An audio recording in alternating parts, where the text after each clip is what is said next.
ನಾಟಕನ ಗಣನಾಥನ ಸಂದೇಹ ಸಲ್ಲ ಶ್ರೀ ಹರಿಯಾಜ್ಞೆಯಿದ ಕೊಂಟು ವಂದಿಸುವೆ ಆದಿಯಲಿ ಗಣನಾಥನ ಗಣನಾಥನ ಗಣನಾಥನ ಗಣನಾಥನ ಇಂದು ಒಮ್ಮೆ ನಂದನನ ಪೂಜಿಸಲು ಜಗವೆಲ್ಲ ಇಂದು ಒಮ್ಮೆ ನಂದನನ ಪೂಜಿಸಲು ಜಗವೆಲ್ಲ ಚಂದದಿಂದಲಿ ಸಕಲ ಸಿದ್ಧಿಯಿತ್ತು ತಂದೆ ಶ್ರೀ ಪುರಂದರ ವಿಠಲನ ಸೇವೆಯುಳು ತಂದೆ ಶ್ರೀ ಪುರಂದರ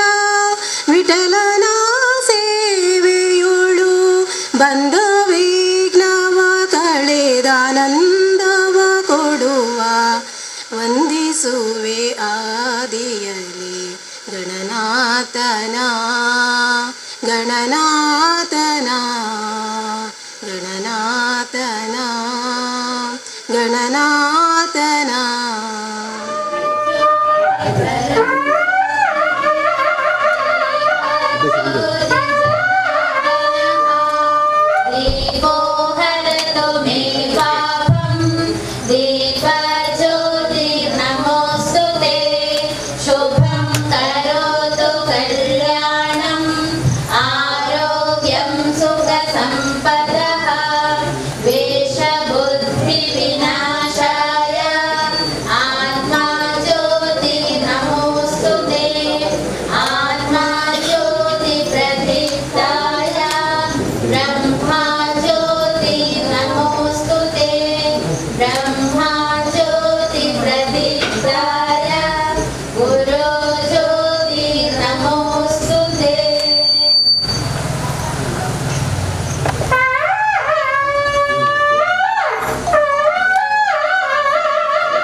ಗ್ರಾಮದ ಅಧಿದೇವತೆ ತಲಪಾಡಿಯ ಶ್ರೀ ದುರ್ಗಾ ಪರಮೇಶ್ವರಿ ದೇವರನ್ನ ಮನಸಾರೆ ಸ್ಮರಿಸುತ್ತಾ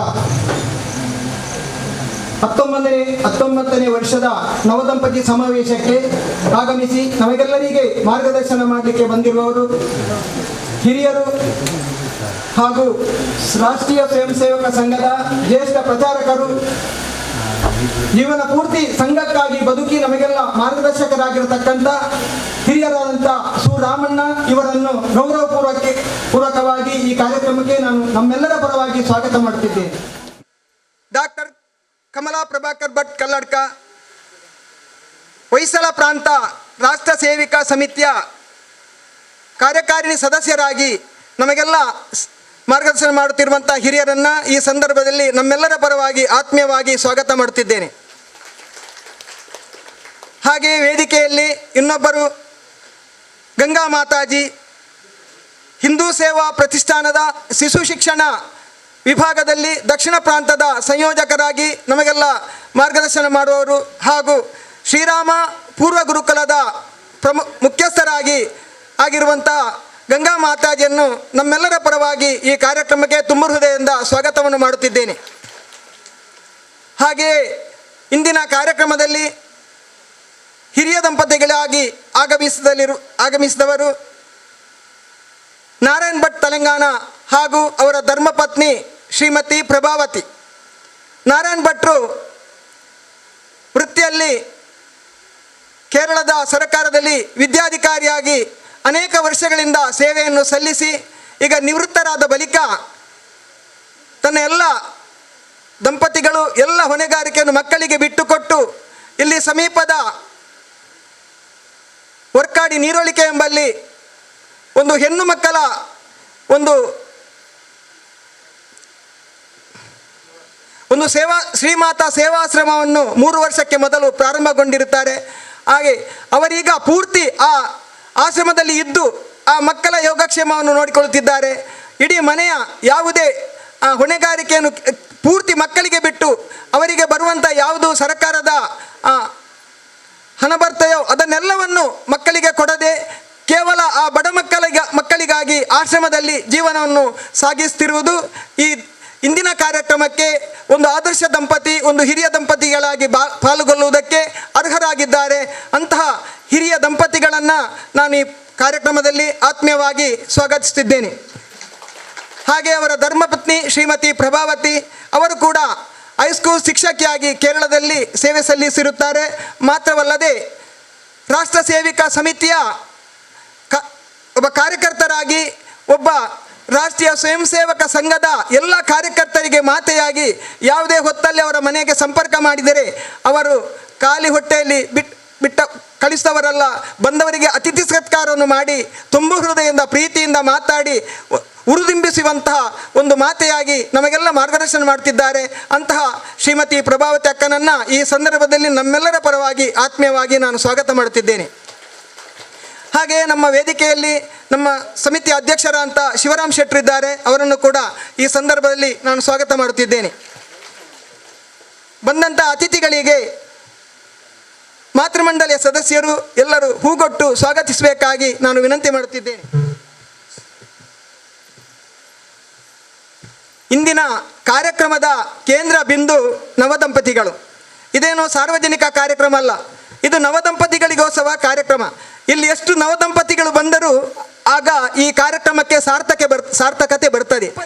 ಅವರಿಗೆ ಆಮಂತ್ರಣ ಕೊಟ್ಟು ಅವರನ್ನು ದೂರವಾಣಿಯ ಮೂಲಕ ಅಥವಾ ಪ್ರತ್ಯಕ್ಷವಾಗಿ ಅವರ ಮನೆಗೆ ಹೋಗಿ ಸಂಪರ್ಕ ಮಾಡಿದ ಪರಿಣಾಮವಾಗಿ ಇಂದು ಅನೇಕ ದಂಪತಿಗಳು ಬಂದಿದ್ದಾರೆ. ನೀವೆಲ್ಲ ಇವತ್ತಿನ ದಿನ ಲಕ್ಷ್ಮೀನಾರಾಯಣ ಪಾರ್ವತಿ ಪರಮೇಶ್ವರ ಸ್ವರೂಪಿಗಳು ಅಂತ ಭಾವಿಸುತ್ತಾ ನಿಮಗೆಲ್ಲರಿಗೂ ತಲೆಬಾಗಿ ಈ ಕಾರ್ಯಕ್ರಮಕ್ಕೆ ಹೃದಯಪೂರ್ವಕವಾಗಿ ನಾನು ನಿಮಗೆ ಸ್ವಾಗತಿಸುತ್ತಿದ್ದೇನೆ. ಹಾಗೆಯೇ ಈ ಕಾರ್ಯಕ್ರಮದಲ್ಲಿ ಮಾಧ್ಯಮ ವರ್ಗ ಮಿತ್ರರು ಮತ್ತು ಪತ್ರಕರ್ತ ಬಂಧುಗಳು, ಇನ್ನಿತರ ನಮ್ಮ ಛಾಯಾಚಿತ್ರಗಾರರು ಕೂಡ ನೆರೆದಿದ್ದಾರೆ. ಅವರಿಗೆಲ್ಲರಿಗೂ ಕೂಡ ಆತ್ಮೀಯವಾದಂಥ ಸ್ವಾಗತವನ್ನು ಮಾಡುತ್ತಾ, ಕಳೆದ 19 ವರ್ಷಗಳಿಂದ ಈ ನವದಂಪತಿ ಕಾರ್ಯಕ್ರಮ ಇಲ್ಲಿ ಯಾಕೆ ಆಗಿದೆ, ಹೇಗಾಯಿತು, ಇದರ ಪರಿಣಾಮ ಏನು ಎಂಬುದರ ಬಗ್ಗೆ ಒಂದೆರಡು ವಾಕ್ಯಗಳಲ್ಲಿ ನಿಮ್ಮ ಮುಂದಿಡಲು ಇಚ್ಛೆಪಡುತ್ತೇನೆ. ಪ್ರಾರಂಭದಲ್ಲಿ ಶಿಶು ಶಿಕ್ಷಣದ ಸಂಯೋಜಕರಾಗಿ ಹಿಂದೂ ಸೇವಾ ಪ್ರತಿಷ್ಠಾನದಲ್ಲಿ ಪೂಜ್ಯರಾದಂಥ ಡಾಕ್ಟರ್ ಉಪೇಂದ್ರ ಶೆಣಿಯವರ ಒಂದು ಕನಸಿನ ಕಲ್ಪನೆ ಇದು. ಶಿಶು ಶಿಕ್ಷಣ ಎಂದರೆ ಅದರ ಬಗ್ಗೆ ಒಂದೆರಡು ವಾಕ್ಯಗಳಲ್ಲಿ ಗಂಗಾ ಮಾತೆಯಾದಿಯವರು ಮುಂದಿನ ಸಂದರ್ಭದಲ್ಲೆಲ್ಲವನ್ನು ಬಿಟ್ಟು ನೀವು ಈ ಕಾರ್ಯಕ್ರಮಕ್ಕೆ ಬಂದ ಉದ್ದೇಶ ಏನೆಂದರೆ, ದಂಪತಿ ಎಂದರೆ ಅದು ಮಹತ್ವವಾದಂಥ ಒಂದು ಕಾರ್ಯ. ಯಾಕೆಂದರೆ ಒಂದು ಎಲ್ಲಿಯೋ ಹುಟ್ಟಿದ ಒಂದು ಹೆಣ್ಣು ಮಗಳನ್ನು, ಎಲ್ಲಿಯೋ ಮನೆಯಲ್ಲಿ ಬೆಳೆದಂಥ ಒಬ್ಬ ತರುಣಿಯನ್ನು ಯಾವುದೋ ಪರಿಚಯ ಇಲ್ಲಂಥ ಪುರುಷನು ಮದುವೆಯಾಗಿ ತನ್ನ ಬಾಲ ಸಂಗಾತಿಯಾಗಿ ಸ್ವೀಕಾರ ಮಾಡಿಕೊಂಡಾಗ ಅವರಲ್ಲಿ ಎಷ್ಟೇ ವ್ಯತ್ಯಾಸಗಳಿರಲಿ, ಎಷ್ಟೇ ದೋಷಗಳಿರಲಿ, ಅದನ್ನೆಲ್ಲವನ್ನು ಸರಿಪಡಿಸಿ ಜೀವನ ಪರ್ಯಂತ ಬದುಕುವಂಥ ಒಂದು ಸಂಕಲ್ಪವೇ ಒಂದು ಮದುವೆ ಕಾರ್ಯಕ್ರಮ. ಅಂತಹ ಮದುವೆಯಾಗಿ ಬಂದಂಥ ಹೆಣ್ಣನ್ನು ಸ್ವೀಕಾರ ಮಾಡಿ ಅವಳನ್ನು ಕೂಡ ನಮ್ಮ ವಾಹಿನಿಯಲ್ಲಿ ಸೇರಿಸಿಕೊಂಡು ಹೋಗುವಂಥದ್ದು ಒಂದು ದೊಡ್ಡ ಒಂದು ಕಾರ್ಯಕ್ರಮ.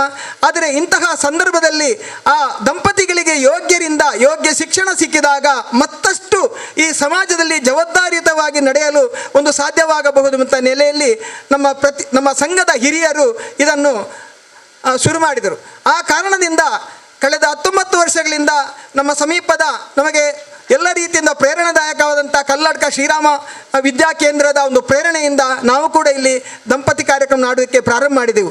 ಆದರೆ ಪ್ರಾರಂಭದಲ್ಲಿ 6 ದಂಪತಿಗಳಿಂದ ಕೂಡಿದಂಥ ನವದಂಪತಿ ಸಮಾವೇಶ ಕಳೆದ ವರ್ಷ 57 ದಂಪತಿಗಳು ಭಾಗವಹಿಸಿದರು. ಈ ವರ್ಷ ಎಷ್ಟು ಅಂತ ಸಂಖ್ಯೆ ಇನ್ನಷ್ಟು ನಮಗೆ ತಿಳಿಯಬೇಕಾಗಿದೆ. ಅದು ಬಂದಂಥ ನಿಮಗೆಲ್ಲರಿಗೆ ನಾವು ಸ್ವಾಗತ. ಮತ್ತು ನಾನು ಅನೇಕ ಈ ಶಿಶು ಮಂದಿರದ ಕಾರ್ಯಕ್ರಮ ಕಳೆದ 30 ವರ್ಷಗಳಿಂದ ಪ್ರಾರಂಭ ಆಗಿದೆ. ನಾನು ಅದರ ವ್ಯವಸ್ಥಾಪಕನಾಗಿ ಕಾರ್ಯದರ್ಶಿಯಾಗಿ ನಾನು ಸೇವೆ ಸಲ್ಲಿಸಿದ ಅನುಭವ ಎಂದರೆ ಅದು ಅಗಾಧವಾದದ್ದು. ನಾನು ಎಷ್ಟೋ ಮನೆಗೆ ಹೋಗಿದ್ದೇನೆ, ಎಷ್ಟೋ ಜನರ ಸಂಪರ್ಕ ಮಾಡಿದ್ದೇನೆ. ಆ ಒಂದು ಅನುಭವ ಎಂದರೆ ಅದು ನನ್ನ ಜೀವನದಲ್ಲಿ ಒಬ್ಬ ಮನೆಯ ಯಜಮಾನನಾಗಿದ್ದರೆ ಖಂಡಿತ ಸಾಧ್ಯ ಇಲ್ಲ. ಒಂದು ಸಂಘ ಪರಿವಾರದಲ್ಲಿ ಒಬ್ಬ ಕಾರ್ಯಕರ್ತನಾಗಿದ್ದರಿಂದ ನಮಗೆ ಬಹಳಷ್ಟು ಆನಂದ ಆಗ್ತದೆ, ಬಹಳಷ್ಟು ಸಂತೋಷವಾಗ್ತದೆ. ಯಾಕೆಂದರೆ ನಾವು ಎಲ್ಲ ಮನೆಯ ದಂಪತಿಗಳನ್ನು ಪರಿಚಯ ಮಾಡಿ ಅವರ ಹಿರಿಯರಿಗೆ ತಿಳಿಸಿದ ಕಾರಣದಿಂದ ಅವರನ್ನು ಇಷ್ಟು ಬೇಗ 9 ಗಂಟೆ 8ವರೆಗೆ ಬಂದಿದ್ದಾರೆ. ಕೆಲವು ದಂಪತಿಗಳು ದೂರದ ಅಡೂರಿನಿಂದ 2 ವಾಹನ ಮಾಡಿ ಬಂದಿದ್ದಾರೆ. ಪಾಪ ಎಷ್ಟು ಗಂಟೆಗೆ ಎದ್ದಿರಬಹುದು, ಎಷ್ಟು ಗಂಟೆಗೆ ಹೊರಡಿರಬಹುದು. ನೋಡಿ ಎಷ್ಟು ಈ ಕಾರ್ಯಕ್ರಮದ ಬಗ್ಗೆ ಅವರಿಗೆ ಎಷ್ಟು ಶ್ರದ್ಧೆ ಇದೆ, ಎಷ್ಟು ನಂಬಿಕೆ ಇದನ್ನು ತೋರಿಸಿಕೊಡ್ತದೆ. ಆದರೆ ನಮ್ಮ ಊರಿನವರು ಕೂಡ ಇನ್ನೂ ಕೂಡ ಕೆಲವರು ಬರಲಿಲ್ಲ ಹೇಳಿದವರು. ಅಡೂರಿನಿಂದ ಬಂದಿದ್ದು ಎಷ್ಟು ಕಿಲೋಮೀಟರ್ ದೂರ ಇದೆ. ಅಂತಹ ದಂಪತಿಗಳು ಬಂದಿದ್ದಾರಂತಾಗುವಾಗ ಈ ನವದಂಪತಿ ಕಾರ್ಯಕ್ರಮದಲ್ಲಿ ಅವನಿಗೇನೋ ಒಂದು ರೀತಿಯ ಶ್ರದ್ಧೆ ಇದೆ, ನಂಬಿಕೆ ಇದೆ ಅಂತ ನಮ್ಮ ವಿಶ್ವಾಸ. ನವದಂಪತಿ ಕಾರ್ಯಕ್ರಮಕ್ಕೆ 19 ವರ್ಷಕ್ಕೆ ಮೊದಲು ಬಂದವರು ಕೂಡ ಈಗ ನಾವು ಅವರ ಮನೆಗೆ ಮಾತಾಡಿದರೆ ಅವರು ಹೇಳುವುದು, ನಿಮ್ಮ ನವದಂಪತಿ ಕಾರ್ಯಕ್ರಮ ಅದ್ಭುತವಾದಂಥ ಕಲ್ಪನೆ ಕೊಟ್ಟಿದೆ. ಯಾಕೆಂದರೆ ಒಂದು ವೇಳೆ ನಾವು ಆ ನವದಂಪತಿ ಕಾರ್ಯಕ್ರಮ ಬರದಿರುತ್ತಿದ್ದರೆ ಖಂಡಿತ ಇಂತಹ ಒಂದು ಮಾರ್ಗದರ್ಶನದಲ್ಲಿ ವಂಚಿತರಾಗುತ್ತಿದ್ದೆವು ಎಂಬಂಥ ಒಂದು ಅಭಿಪ್ರಾಯವನ್ನು ಈಗಲೂ ಕೂಡ ವ್ಯಕ್ತಪಡಿಸುತ್ತೇವೆ. ಈಗೆಲ್ಲ ನಿಮ್ಮ ಮುಖೆಲ್ಲ ಬಾಡಿರಬಹುದು, ಸಂಜೆ ಹೊತ್ತು ನಿಮ್ಮ ಬಾಡಿದಂಥ ಮುಖೆಲ್ಲವು ಅರಳುವುದಕ್ಕೆ ಈ ವೇದಿಕೆ ನಿಮಗೆ ಮಾರ್ಗದರ್ಶನ ನಮಗೆ ಸಿಗಲಿಕ್ಕೆ ಉಂಟು. ಮತ್ತು ನೀವೆಲ್ಲರೂ ಬಹಳ ಶ್ರದ್ಧೆಯಿಂದ ಇಲ್ಲಿ ಕೂತ್ಕೊಳ್ಬೇಕು, ಯಾವುದೇ ಒತ್ತಡ ಇಲ್ಲದೆ ಇರಬೇಕು. ಸಂಜೆಯವರೆಗೆ ಪೂರ್ತಿ ಕಾರ್ಯಕ್ರಮವನ್ನು ಕೇಳಬೇಕು. ಕೊನೆಗೆ ಸಮಾರೋಪದಲ್ಲಿ ನಿಮಗೆ ನಿಮ್ಮ ಅನಿಸಿಕೆಯನ್ನು ಹೇಳಲಿಕ್ಕೆ ಅವಕಾಶ ಇದೆ. ಈ ಕಾರ್ಯಕ್ರಮದ ಬಗ್ಗೆ ಇವತ್ತು ಸ್ವಾಗತದಿಂದ ಹಿಡಿದು ಊಟ ಉಪಚಾರ ಬೌದ್ಧಿಕ ಎಲ್ಲ ಕಾರ್ಯಕ್ರಮದ ಬಗ್ಗೆ ಸ್ವತಂತ್ರವಾಗಿ ನಿಮಗೆ ಹೇಳುವುದಕ್ಕೆ ಅವಕಾಶ ಇದೆ. ಈಗಲೇ ನೀವು ಅದಕ್ಕೆ ತಯಾರು ಮಾಡಿ ಏನೆಲ್ಲ ಹೇಳಬಹುದು, ಯಾರೆಲ್ಲ ಹೇಳಬಹುದು ಎಂಬುದನ್ನು ನೀವು ಮನಸ್ಸಿನಲ್ಲಿ ಗಟ್ಟಿ ಮಾಡಿಕೊಂಡು ಮುಂದಿನ ಕೊನೆಯ ಅವಧಿಗೆ ನೀವೆಲ್ಲ ತಯಾರಾಗಬೇಕು. ಮಾತ್ರವಲ್ಲದೆ ಯಾವುದೇ ಸಂದರ್ಭದಲ್ಲಿ ಮಧ್ಯದಲ್ಲಿ ಹೋಗುವಂಥ ಪ್ರಶ್ನೆ ಇಲ್ಲ. ಪೂರ್ತಿ ಕಾರ್ಯಕ್ರಮ ಮುಗಿಸಿ ಮತ್ತೆ ಮಡಿಲು ತುಂಬಿಸುವ ಕಾರ್ಯಕ್ರಮ ಇದೆ ದಂಪತಿಗಳಿಗೆ. ಆದ್ದರಿಂದ ಇದನ್ನು ಪೂರ್ತಿ ಪಡೆದು ಹಿರಿಯರ ಆಶೀರ್ವಾದವನ್ನು ಪಡೆದ ನಂತರ ನೀವು ನಿಮ್ಮ ಮನೆಗೆ ತೆರಳಬೇಕು. ಮತ್ತೆ ನೀವು ನವದಂಪತಿಗೆ ಬಂದಂಥ ಎಲ್ಲರೂ ನಮ್ಮ ಸಂಪರ್ಕದಲ್ಲಿ ಇರಬೇಕು. ಮುಂದಿನ ದಿನಗಳಲ್ಲಿ ನೀವು ಕೂಡ ಒಂದೊಂದು ದಂಪತಿಗಳನ್ನು ಈ ಕಾರ್ಯಕ್ರಮಕ್ಕೆ ಬರುವಾಗೆ ಮಾಡಬೇಕು. ಇವತ್ತಿಗೆ ಬಂದು ನಿಮ್ಮ ಕೆಲಸ ಮುಗಿಯಿತು ನೀವು ತಿಳಿಬಾರದು. ಆದ್ದರಿಂದ ನಿಮಗೆಲ್ಲರಿಗೆ ಮತ್ತೊಮ್ಮೆ ನೆನಪಿಸುತ್ತಾ ಈ ಕಾರ್ಯಕ್ರಮ ಯಶಸ್ವಿಯಾಗುವುದಕ್ಕೆ ನೀವೆಲ್ಲರೂ ಸಹಕರಿಸಬೇಕು ಅಂತ ಹೇಳುತ್ತಾ ನನ್ನ ಪ್ರಾಸ್ತಾವಿಕವಾದ ಒಂದೆರಡು ಮಾತನಾಡಿಸ್ತೇನೆ. ನಮ್ಮ ಈ ಕೇಶವ ಶಿಶು ಮಂದಿರದ ಪ್ರಧಾನ ವ್ಯವಸ್ಥಾಪಕರಾಗಿರುವ ಶ್ರೀಯುತ ನಾರಾಯಣ್ ಕಜೆ ಇವರಿಗೆ ಧನ್ಯವಾದಗಳು. ಕಾರ್ಯಕ್ರಮದ ಮುಂದಕ್ಕೆ ಇವತ್ತಿನ ಈ ವೇದಿಕೆಯಲ್ಲಿ ಉಪಸ್ಥಿತಿರುವಂತಹ ಹಿರಿಯ ಗಂಗಾ ಮಾತಾಜಿಯವರು ಪ್ರಾಸ್ತಾವನೆಯ ಮಾತುಗಳನ್ನು ಆಡಬೇಕು ಅಂತ ತಮ್ಮಲ್ಲಿ ವಿನಂತಿಯನ್ನ ಮಾಡ್ತಾ ಇದ್ದಾರೆ. ದಂಪತಿಗಳೇ, ಇವತ್ತು ಒಂದು ಒಳ್ಳೆಯ ದಿನದಲ್ಲಿ ನಾವೆಲ್ಲ ಈ ಚಪ್ಪರದ ಅಡಿಯಲ್ಲಿ ಸೇರಿದ್ದೇವೆ. ಈ ದಂಪತಿ ಸಮಾವೇಶದ ಒಂದು ಕಲ್ಪನೆ ಕೊಡಬೇಕಾದ್ರೆ ತುಂಬ ಚಿಂತನ ಮಂಥನದಿಂದ ಈ ಕಲ್ಪನೆ ಬಂದಿದೆ. ಆಗಲೇ ಹೇಳಿದ ಹಾಗೆ ಸಂಘದ ಪ್ರೇರಣೆಯಿಂದ ಹುಟ್ಕೊಂಡಿರ್ತಕ್ಕಂಥ ಸಂಸ್ಥೆ ಹಿಂದೂ ಸೇವಾ ಪ್ರತಿಷ್ಠಾನ. ಇಲ್ಲಿ ಪ್ರಾರಂಭದಲ್ಲಿ ಅನೇಕ ಕಡೆಗಳಲ್ಲಿ ಇರುವಂತಹ ಶಾಲೆಗಳಲ್ಲಿ ಸಂಸ್ಕಾರ ಕೊಡುವಂತಹ ಒಂದು ಪದ್ಧತಿಯನ್ನು ರೂಢಿಸ್ಕೊಂಡಿತ್ತು. ಅಲ್ಲಿರ್ತಕ್ಕಂಥ ಮಕ್ಕಳಿಗೆ ಅಲ್ಲಿರ್ತಕ್ಕಂಥ ಮನೆಗಳಿಗೆ ಸಂಸ್ಕಾರ ಸಿಗ್ತಾ ಇತ್ತು. ಆ ಶಾಲೆಗಳ ಸಂಸ್ಕಾರ ಮತ್ತು ಮನೆಗಳ ಸಂಪರ್ಕ ಈ ರೀತಿ ಅವಲೋಕನಗಳು ನಡೆಸಿದಾಗ ಹಿರಿಯರಿಗೆ ಅನ್ನಿಸಿತು, ಇರುವ ಶಾಲೆಗಳಲ್ಲಿ ಸಂಸ್ಕಾರ ಕೊಡ್ತಾ ಇದ್ದೇವೆ, ಆದರೆ ಇನ್ನೂ ಕೆಳ ಹಂತದಲ್ಲಿ ಅಂದರೆ ಇನ್ನೂ ನಾವು ಎಲ್ಲಿ ತಲುಪಬೇಕೋ ಅಲ್ಲಿ ತಲುಪ್ತಾ ಇಲ್ಲ, ಎಲ್ಲಿ ನಾವು ತಪ್ಪಿದ್ದೇವೆ ಅಂತ ಚಿಂತನೆ ನಡೆಸಿದಾಗ ಮತ್ತೆ ಗೊತ್ತಾಯಿತು ಬಾಲ್ಯದಲ್ಲಿ ಶಿಕ್ಷಣ ಸಿಗಬೇಕು ಅಂತ. ಆಗ ಅನೇಕ ಕಡೆಗಳಲ್ಲಿ ಶಿಶು ಮಂದಿರಗಳು ಹುಟ್ಟಿಕೊಳ್ತು. ಅಂದರೆ ಆರಂಭದಲ್ಲೇ ಶಿಶು ಮಂದಿರ ಆಗಿರಲಿಲ್ಲ, ಪ್ರಾಥಮಿಕ ವಿಭಾಗ ಪ್ರೌಢ ವಿಭಾಗ ಎಲ್ಲಿದೆ ಅಲ್ಲಿ ಶಾಲೆಗಳಲ್ಲಿ ಸಂಸ್ಕಾರಗಳು ಸಿಗ್ತಾ ಇತ್ತು. ನಂತರದ ದಿನಗಳಲ್ಲಿ ಶಿಶು ಮಂದಿರಗಳು ಅಂದರೆ ಅಂಗನವಾಡಿಗಳು ಸರ್ಕಾರಿ ಕಡೆಯಿಂದ ಇತ್ತು. ಅಂಗನವಾಡಿಯಲ್ಲಿ ಕೊಡದೇ ಇರತಕ್ಕಂತಹ ಸಂಸ್ಕಾರಗಳು ಮನೆಯಲ್ಲೂ ಸಿಗ್ತಾ ಇಲ್ಲ, ಅಂಗನವಾಡಿಯಲ್ಲೂ ಸಿಗ್ತಾ ಇಲ್ಲ.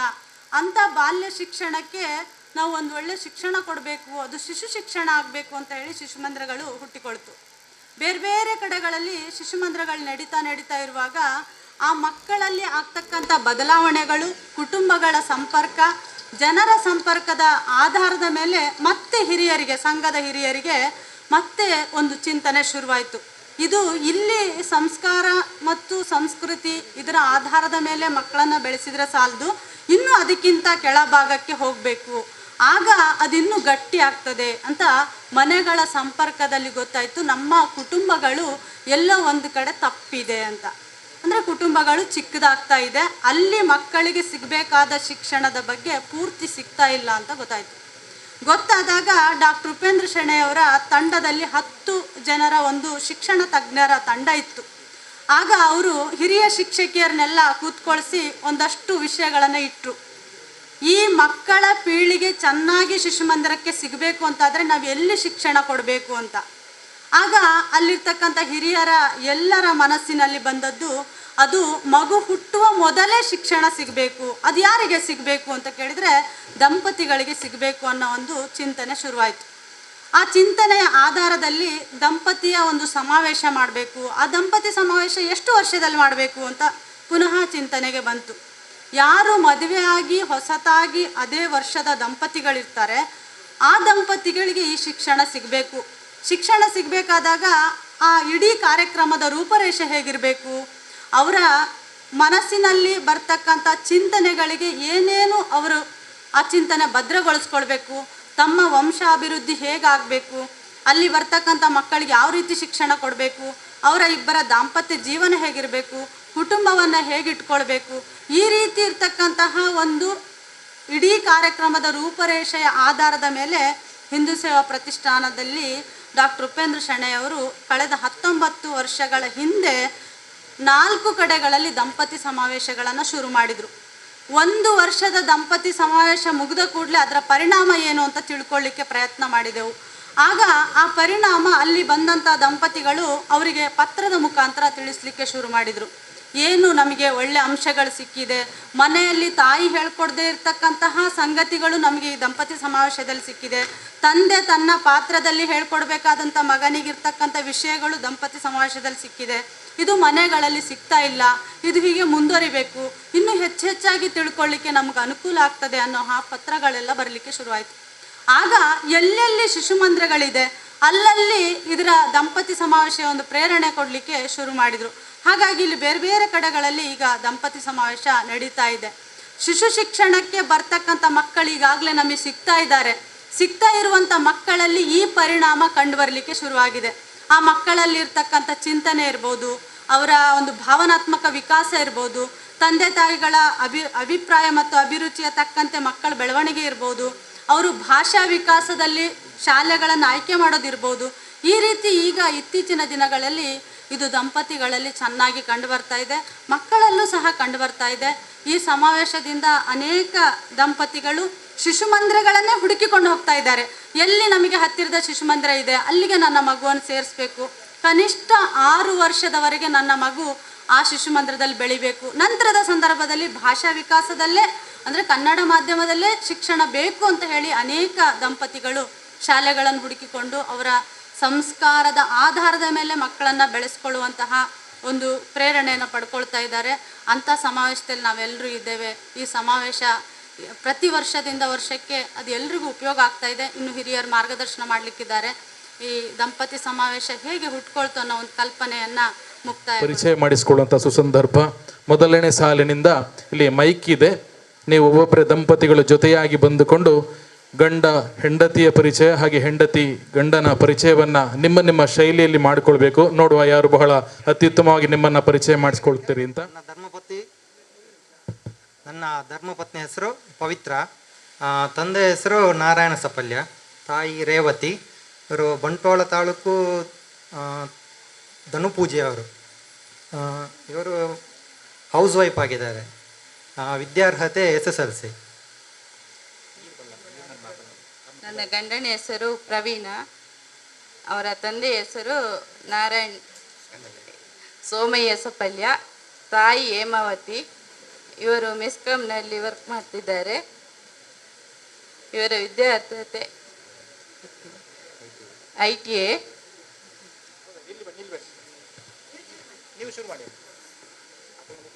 ವೇದಿಕೆಯಲ್ಲಿರುವಂಥ ಗಣ್ಯರಿಗೆ ನಮಸ್ಕಾರಗಳು ಹಾಗೂ ನೆರೆದಿರುವಂತಹ ಎಲ್ಲ ನವದಂಪತಿಗಳಿಗೂ ನಮಸ್ಕಾರಗಳು. ನನ್ನ ಧರ್ಮಪತ್ನಿಯ ಹೆಸರು ಶಾಮಿನಿ, ಇವಳ ತಂದೆಯ ಹೆಸರು ವಾಸುದೇವ ಗಟ್ಟಿ, ತಾಯಿ ಬೇಬಿ. ಇವಳು ಕಾಸರಗೋಡಿನ ಮಧೂರು ಮೂಲದವರು. MCOM ಮಾಡಿ ಈಗ ಖಾಸಗಿ ಶಿಕ್ಷಣ ಸಂಸ್ಥೆಯಲ್ಲಿ ಶಿಕ್ಷಕಿಯಾಗಿದ್ದಾಳೆ.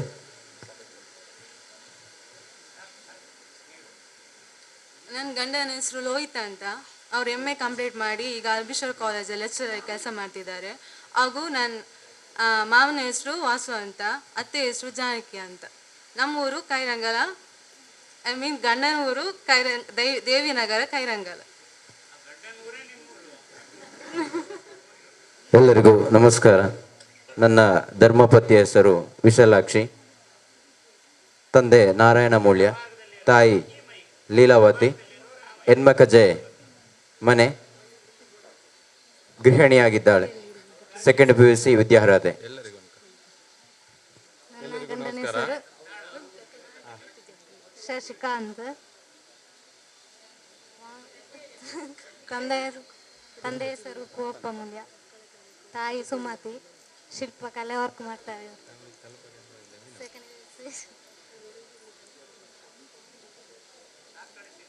ಉದ್ಯೋಗ ಶಿಲ್ಪಕಲೆ. ಎಲ್ಲರಿಗೂ ನಮಸ್ಕಾರ. ನಾವು ಕಾರ್ಕಳ ತಾಲೂಕು ಬಜಗೋಳಿ ಗ್ರಾಮದಿಂದ ಬಂದಿದ್ದೀವಿ. ತಲಪಾಡಿಯಲ್ಲಿ ಉದ್ಯೋಗ ಮಾಡ್ತಿದ್ವಿ. ನಮ್ಮ ಧರ್ಮಪತಿ ಹೆಸರು ಸುಚೇತ ಅಂತ, B.Com ಮಾಡ್ತಿದ್ದಾರೆ. ಅವರ ತಂದೆ ಹೆಸರು ಸುಂದರ ಪೂಜಾರಿ ಅಂತ, ತಾಯಿ ಹೆಸರು ಜಯಂತಿ ಅಂತ. ನಮ್ಮ ಗಂಡನ ಹೆಸರು ನಿತೇಶ್ ಅಂತ. ಅವರು ಇಲ್ಲೇ ತಲಪಾಡಿಯಲ್ಲಿ ಹೋಟೆಲ್ ಮ್ಯಾನೇಜರ್ ಆಗಿದ್ದಾರೆ. ನಾವು ತಲಪಾಡಿಯಲ್ಲಿ ಈಗ ಇದ್ದೀವಿ. ಎಲ್ರಿಗೂ ನಮಸ್ಕಾರ. ನನ್ನ ಪತಿಯ ಹೆಸರು ಅಭಿಲಾಷ್ ಅಂತ. ಇವರು ಉಪ್ಪಳದಲ್ಲಿ ಹೋಟೆಲ್ ಬಿಸ್ನೆಸ್ ಮಾಡ್ತಾ ಇದ್ದಾರೆ. ನಮ್ಮಿಬ್ಬರದು 7 ವರ್ಷದ ಪರಿಚಯ. ಈಗ 4 ತಿಂಗಳ ಹಿಂದೆ ಮನೆಯವರನ್ನು ಒಪ್ಪಿಸಿ ಅವರ ಆಶೀರ್ವಾದದೊಂದಿಗೆ ಮದುವೆ ಆಗಿದ್ದೇವೆ. ಮತ್ತು ನನ್ನ ಮಾವನ ಹೆಸರು ರಾಮ ಅಂತ, ಹಾಗೂ ಅತ್ತೆಯ ಹೆಸರು ಲಲಿತಾ ಅಂತ. ಎಲ್ಲರಿಗೂ ನಮಸ್ಕಾರ. ಧರ್ಮಪತ್ನಿ ಹೆಸರು ಅಕ್ಷತಾ ಅಂತ. ಅವರ ಅಪ್ಪನ ಹೆಸರು ಪ್ರಭಾಕರ್ ಅಂತ. ಅಮ್ಮನ ಹೆಸರು ಶಕೀಲ ಅಂತ.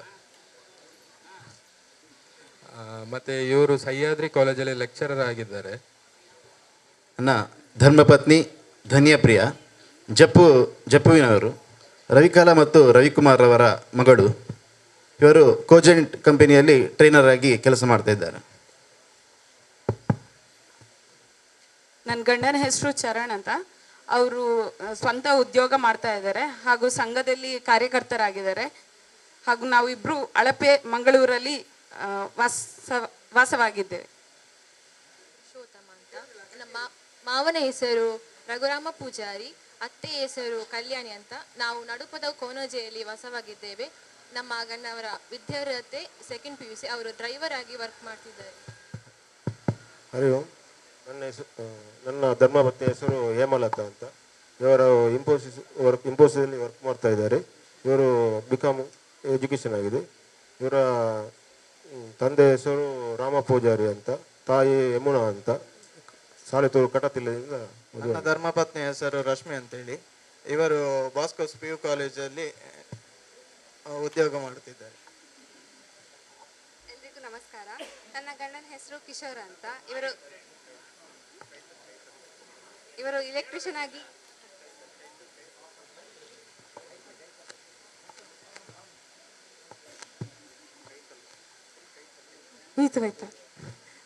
ನನ್ನ ಗಂಡನ ಹೆಸರು ಕಿಶೋರ್ ಅಂತ. ಇವರು ಎಲೆಕ್ಟ್ರಿಷಿಯನ್ ಆಗಿ ಕೆಲಸ ಮಾಡ್ತಾ ಇದ್ದಾರೆ. ಅವರು ವಿಶ್ವ ಹಿಂದೂ ಪರಿಷತ್ ಬಜರಂಗ ದಳದ ಸಂಚಾಲಕರಾಗಿದ್ದಾರೆ. ನನ್ನ ಧರ್ಮಪತ್ನಿ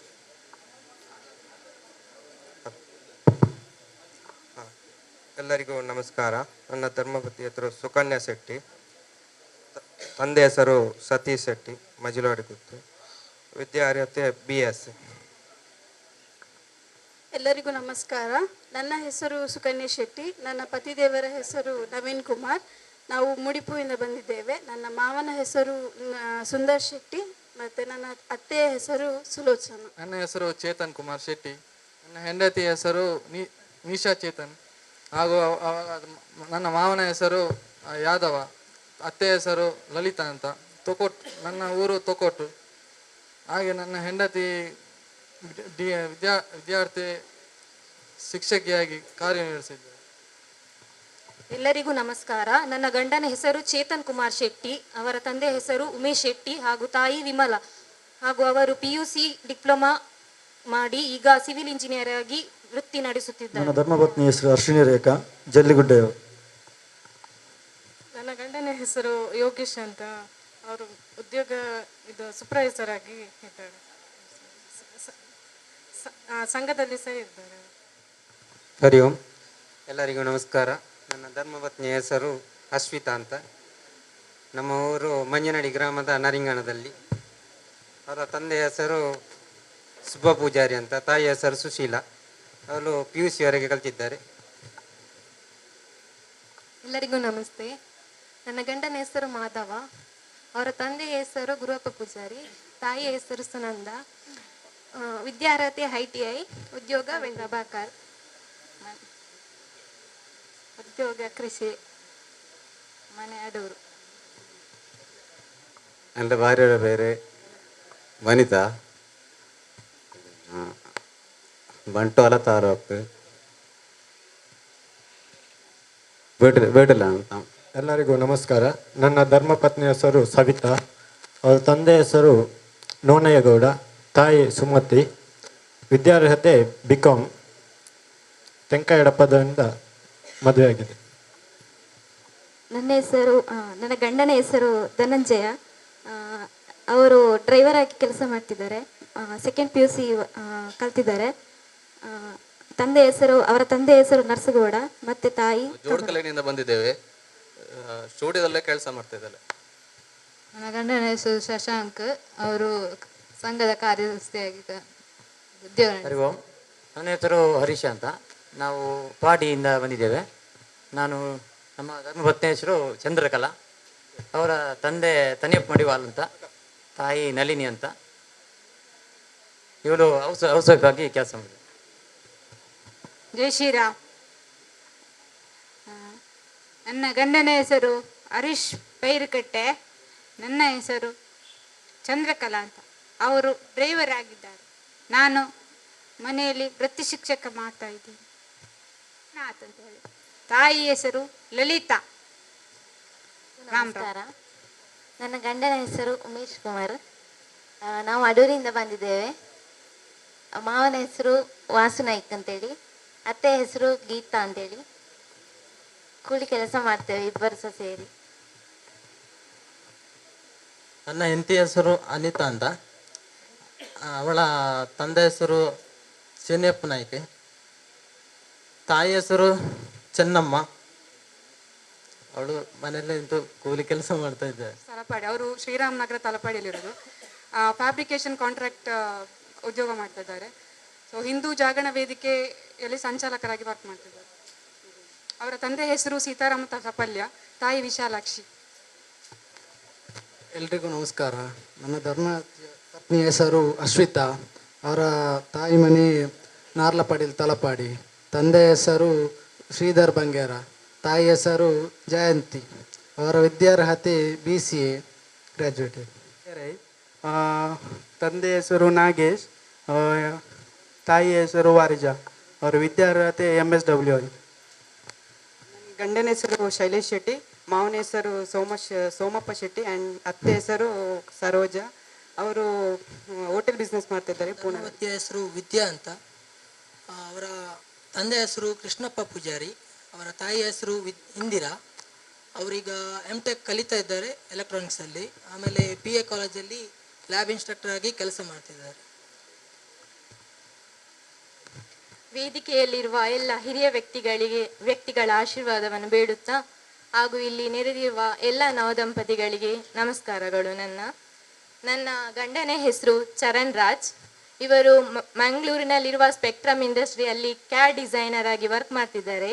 ಹಾಗೂ ಅವರ ತಂದೆಯ ಹೆಸರು ಚರಣ್ ರಾಜ್ ಉಳ್ಳಾಲ್ ಹಾಗೂ ಅವರ ತಾಯಿಯ ಹೆಸರು ಲಲಿತಾ. ನಮ್ಮ ಊರು ಅಂಬಿಕಾ ರೋಡ್ 3rd ಕ್ರಾಸ್. ನನ್ನ ಹೆಂಡತಿ ಹೆಸರು ವನಿತಾ ಕುಮಾರಿ, ಇವರು ಕಾಸರಗೋಡಿನವರು, ವೃತ್ತಿಯಲ್ಲಿ ಹೌಸ್ ವೈಫ್ ಆಗಿದ್ದಾರೆ. ನಮ್ಮ ಮನೆ ದೇವಿಪುರ ತಲಪಾಡಿಯಲ್ಲಿ. ನನ್ನ ಗಂಡನ ಹೆಸರು ಗಣೇಶ್ ಕೈ ಅಂತ, ಅವರ ತಾಯಿ ಹೆಸರು ತ್ಯಾಂಪನ್ನ ಕೈ ಸುಮತಿ ಕೈ ಅಂತ, ತಂದೆ ಹೆಸರು ತ್ಯಾಂಪನ್ನ ಕೈ ಅಂತ, ಕಾರ್ಪೆಂಟರ್ ಆಗಿ ಕೆಲಸ ಮಾಡ್ತಾರೆ. ಇವರು ಹಿರಿಯಡ್ಕ, ಇವರ ತಂದೆ ಹೆಸರು ಸುಂದರ ಶೆಟ್ಟಿಗರ್, ತಾಯಿ ಲಕ್ಷ್ಮಿ ಹಾಗೂ ವಿದ್ಯಾಭ್ಯಾಸ BCom ಮಾಡಿದ್ದಾರೆ. ನಮಸ್ಕಾರ. ನನ್ನ ಗಂಡನ ಹೆಸರು ಚೇತನ್ ಕುಮಾರ್, ಮಾವನ ಹೆಸರು ಚಂದ್ರಶೇಖರ್ ಶೆಟ್ಟಿಗರ್, ಅತ್ತೆ ಹೆಸರು ಸುನಂದ. ಇವರು ಆಡ್ ಲ್ಯಾಬ್ಸ್ ಅಲ್ಲಿ ಫೋಟೋಗ್ರಾಫರ್ ಆಗಿ ಕೆಲಸ ಮಾಡ್ತಾ ಇದ್ದಾರೆ. ಸುರೇಶ್, ಅತ್ತೆ ಹೆಸರು ಸುಶೀಲಾ ಅಂತ, ಮಾವನ ಹೆಸರು ಕುಂಜನಾಯ್ಕ ಅಂತೇಳಿ. ನಾವು ಅಡೂರಿಂದ ಬಂದಿದ್ದೇವೆ. ಎಲ್ಲರಿಗೂ ನಮಸ್ಕಾರ. ನಮ್ಮ ಪತ್ನಿಯಾದ ಹೆಸರು ಜಯಂತಿ, ಅವರು ಪುತ್ತೂರು ತಾಲೂಕಿನವರು. ತಂದೆ ಹೆಸರು ಸತ್ಯನಾರಾಯಣ, ತಾಯಿ ಹೆಸರು ಲಕ್ಷ್ಮಿ. ಮಾವನ ಹೆಸರು ಸುಂದರ, ತಾಯಿಯ ಹೆಸರು ಭಾಗೀರಥಿ. ನಾವು ಕಿನ್ಯ ಗ್ರಾಮದಲ್ಲಿ ಇರುವುದು. ಮತ್ತು ನಾನು ಮೇಸ್ತ್ರಿ ಕೆಲಸ ಮಾಡ್ತಾ ಇದ್ದೇನೆ. ಮತ್ತು ನಾನು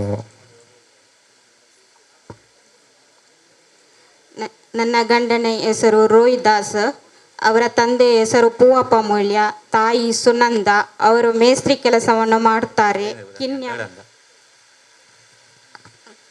ನನ್ನ ಗಂಡನ ಹೆಸರು ನರೇಂದ್ರ, ಮಾವನ ಹೆಸರು ಸೀತಾರಾಮ, ಅತ್ತೆ ಹೆಸರು ದೇವ್. ಹರಿ ಓಂ. ನನ್ನ ಹೆಸರು ಹರಿ ಓಂ. ಎಲ್ಲರಿಗೂ ನಮಸ್ಕಾರಗಳು. ನನ್ನ ಧರ್ಮಪತ್ನಿ ಹೆಸರು ಚೈತ್ರ ಅಂತ, ಅವರ ತಂದೆ ಹೆಸರು ಪುರುಷೋತ್ತಮ್ ಶೆಟ್ಟಿಗಾರ ಅಂತ, ತಾಯಿ ಯಶೋಧ. ಇವರು ಪ್ರಿಂಟರ್ ಆಗಿ ಉದ್ಯೋಗವನ್ನು ನಿರ್ವಹಿಸುತ್ತಿದ್ದಾರೆ. ಇವರು SLC ವಿದ್ಯಾರ್ಥಿಯನ್ನು ಹೊಂದಿರುತ್ತಾರೆ.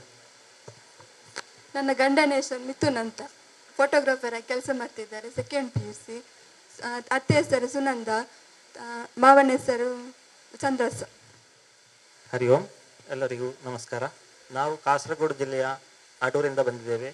ನನ್ನ ಹೆಂಡತಿ ಹೆಸರು ರಕ್ಷಿತಾ ಅಂತ, ಊರು ಕುಣ್ಣಂಗೊಳಿ. ಅವರ ವಿದ್ಯಾರ್ಹತೆ DMLT ಮಾಡಿದ್ದಾರೆ. ಈಗ ಗೃಹಿಣಿಯಾಗಿ ಮನೆಯಲ್ಲಿ ಇದ್ದಾರೆ. ಎಲ್ಲರಿಗೂ ನಮಸ್ಕಾರ. ನನ್ನ ಗಂಡನ ಹೆಸರು ಪವನ್ ಕುಮಾರ್, ಅತ್ತೆಯ ಹೆಸರು ಜಯಭಾರತಿ, ಮಾವನ ಹೆಸರು ಸಂಜೀವ. ಇವರ ವಿದ್ಯಾರ್ಹತೆ BBM. ഇവർ കൃഷി ಕೆಲಸ ಮಾಡ್ತಿದ್ದಾರೆ. എൻ്റെ ഭാര്യയുടെ പേര് സുദിന. അവളുടെ സ്വന്തം നാട് പിലാത്തറ. ഞങ്ങളുടെ നാട് ഇപ്പം കാസർഗോഡ് ജില്ലയിലെ പൈക്കയാണ്. അവളിപ്പം നിറ്റ യൂണിവേഴ്സിറ്റിയിൽ ഫസ്റ്റ് ഇയർ M.Pharm ചെയ്തുകൊണ്ടിരിക്കുകയാണ്. ഭർത്താവിൻ്റെ പേര് ശ്രീജിത്ത്. അവർ അസിസ്റ്റന്റ് പ്രൊഫസറായിട്ട് AJ എഞ്ചിനീയറിംഗ് കോളേജിൽ വർക്ക് ചെയ്യുന്നു. അവരുടെ അച്ഛൻ്റെ പേര് ಕುಮಾರನ್, ಅಮ್ಮയുടെ പേര് ಕಾರ್ತಿಯಾನಿ. ನನ್ನ ಹೆಸರು ತೀರ್ಥಕುಮಾರ್. ನಾವು ಕಾಸರಗೋಡು ಜಿಲ್ಲೆಯ ಅಡೂರಿನಿಂದ ಬಂದಿದ್ದೇವೆ.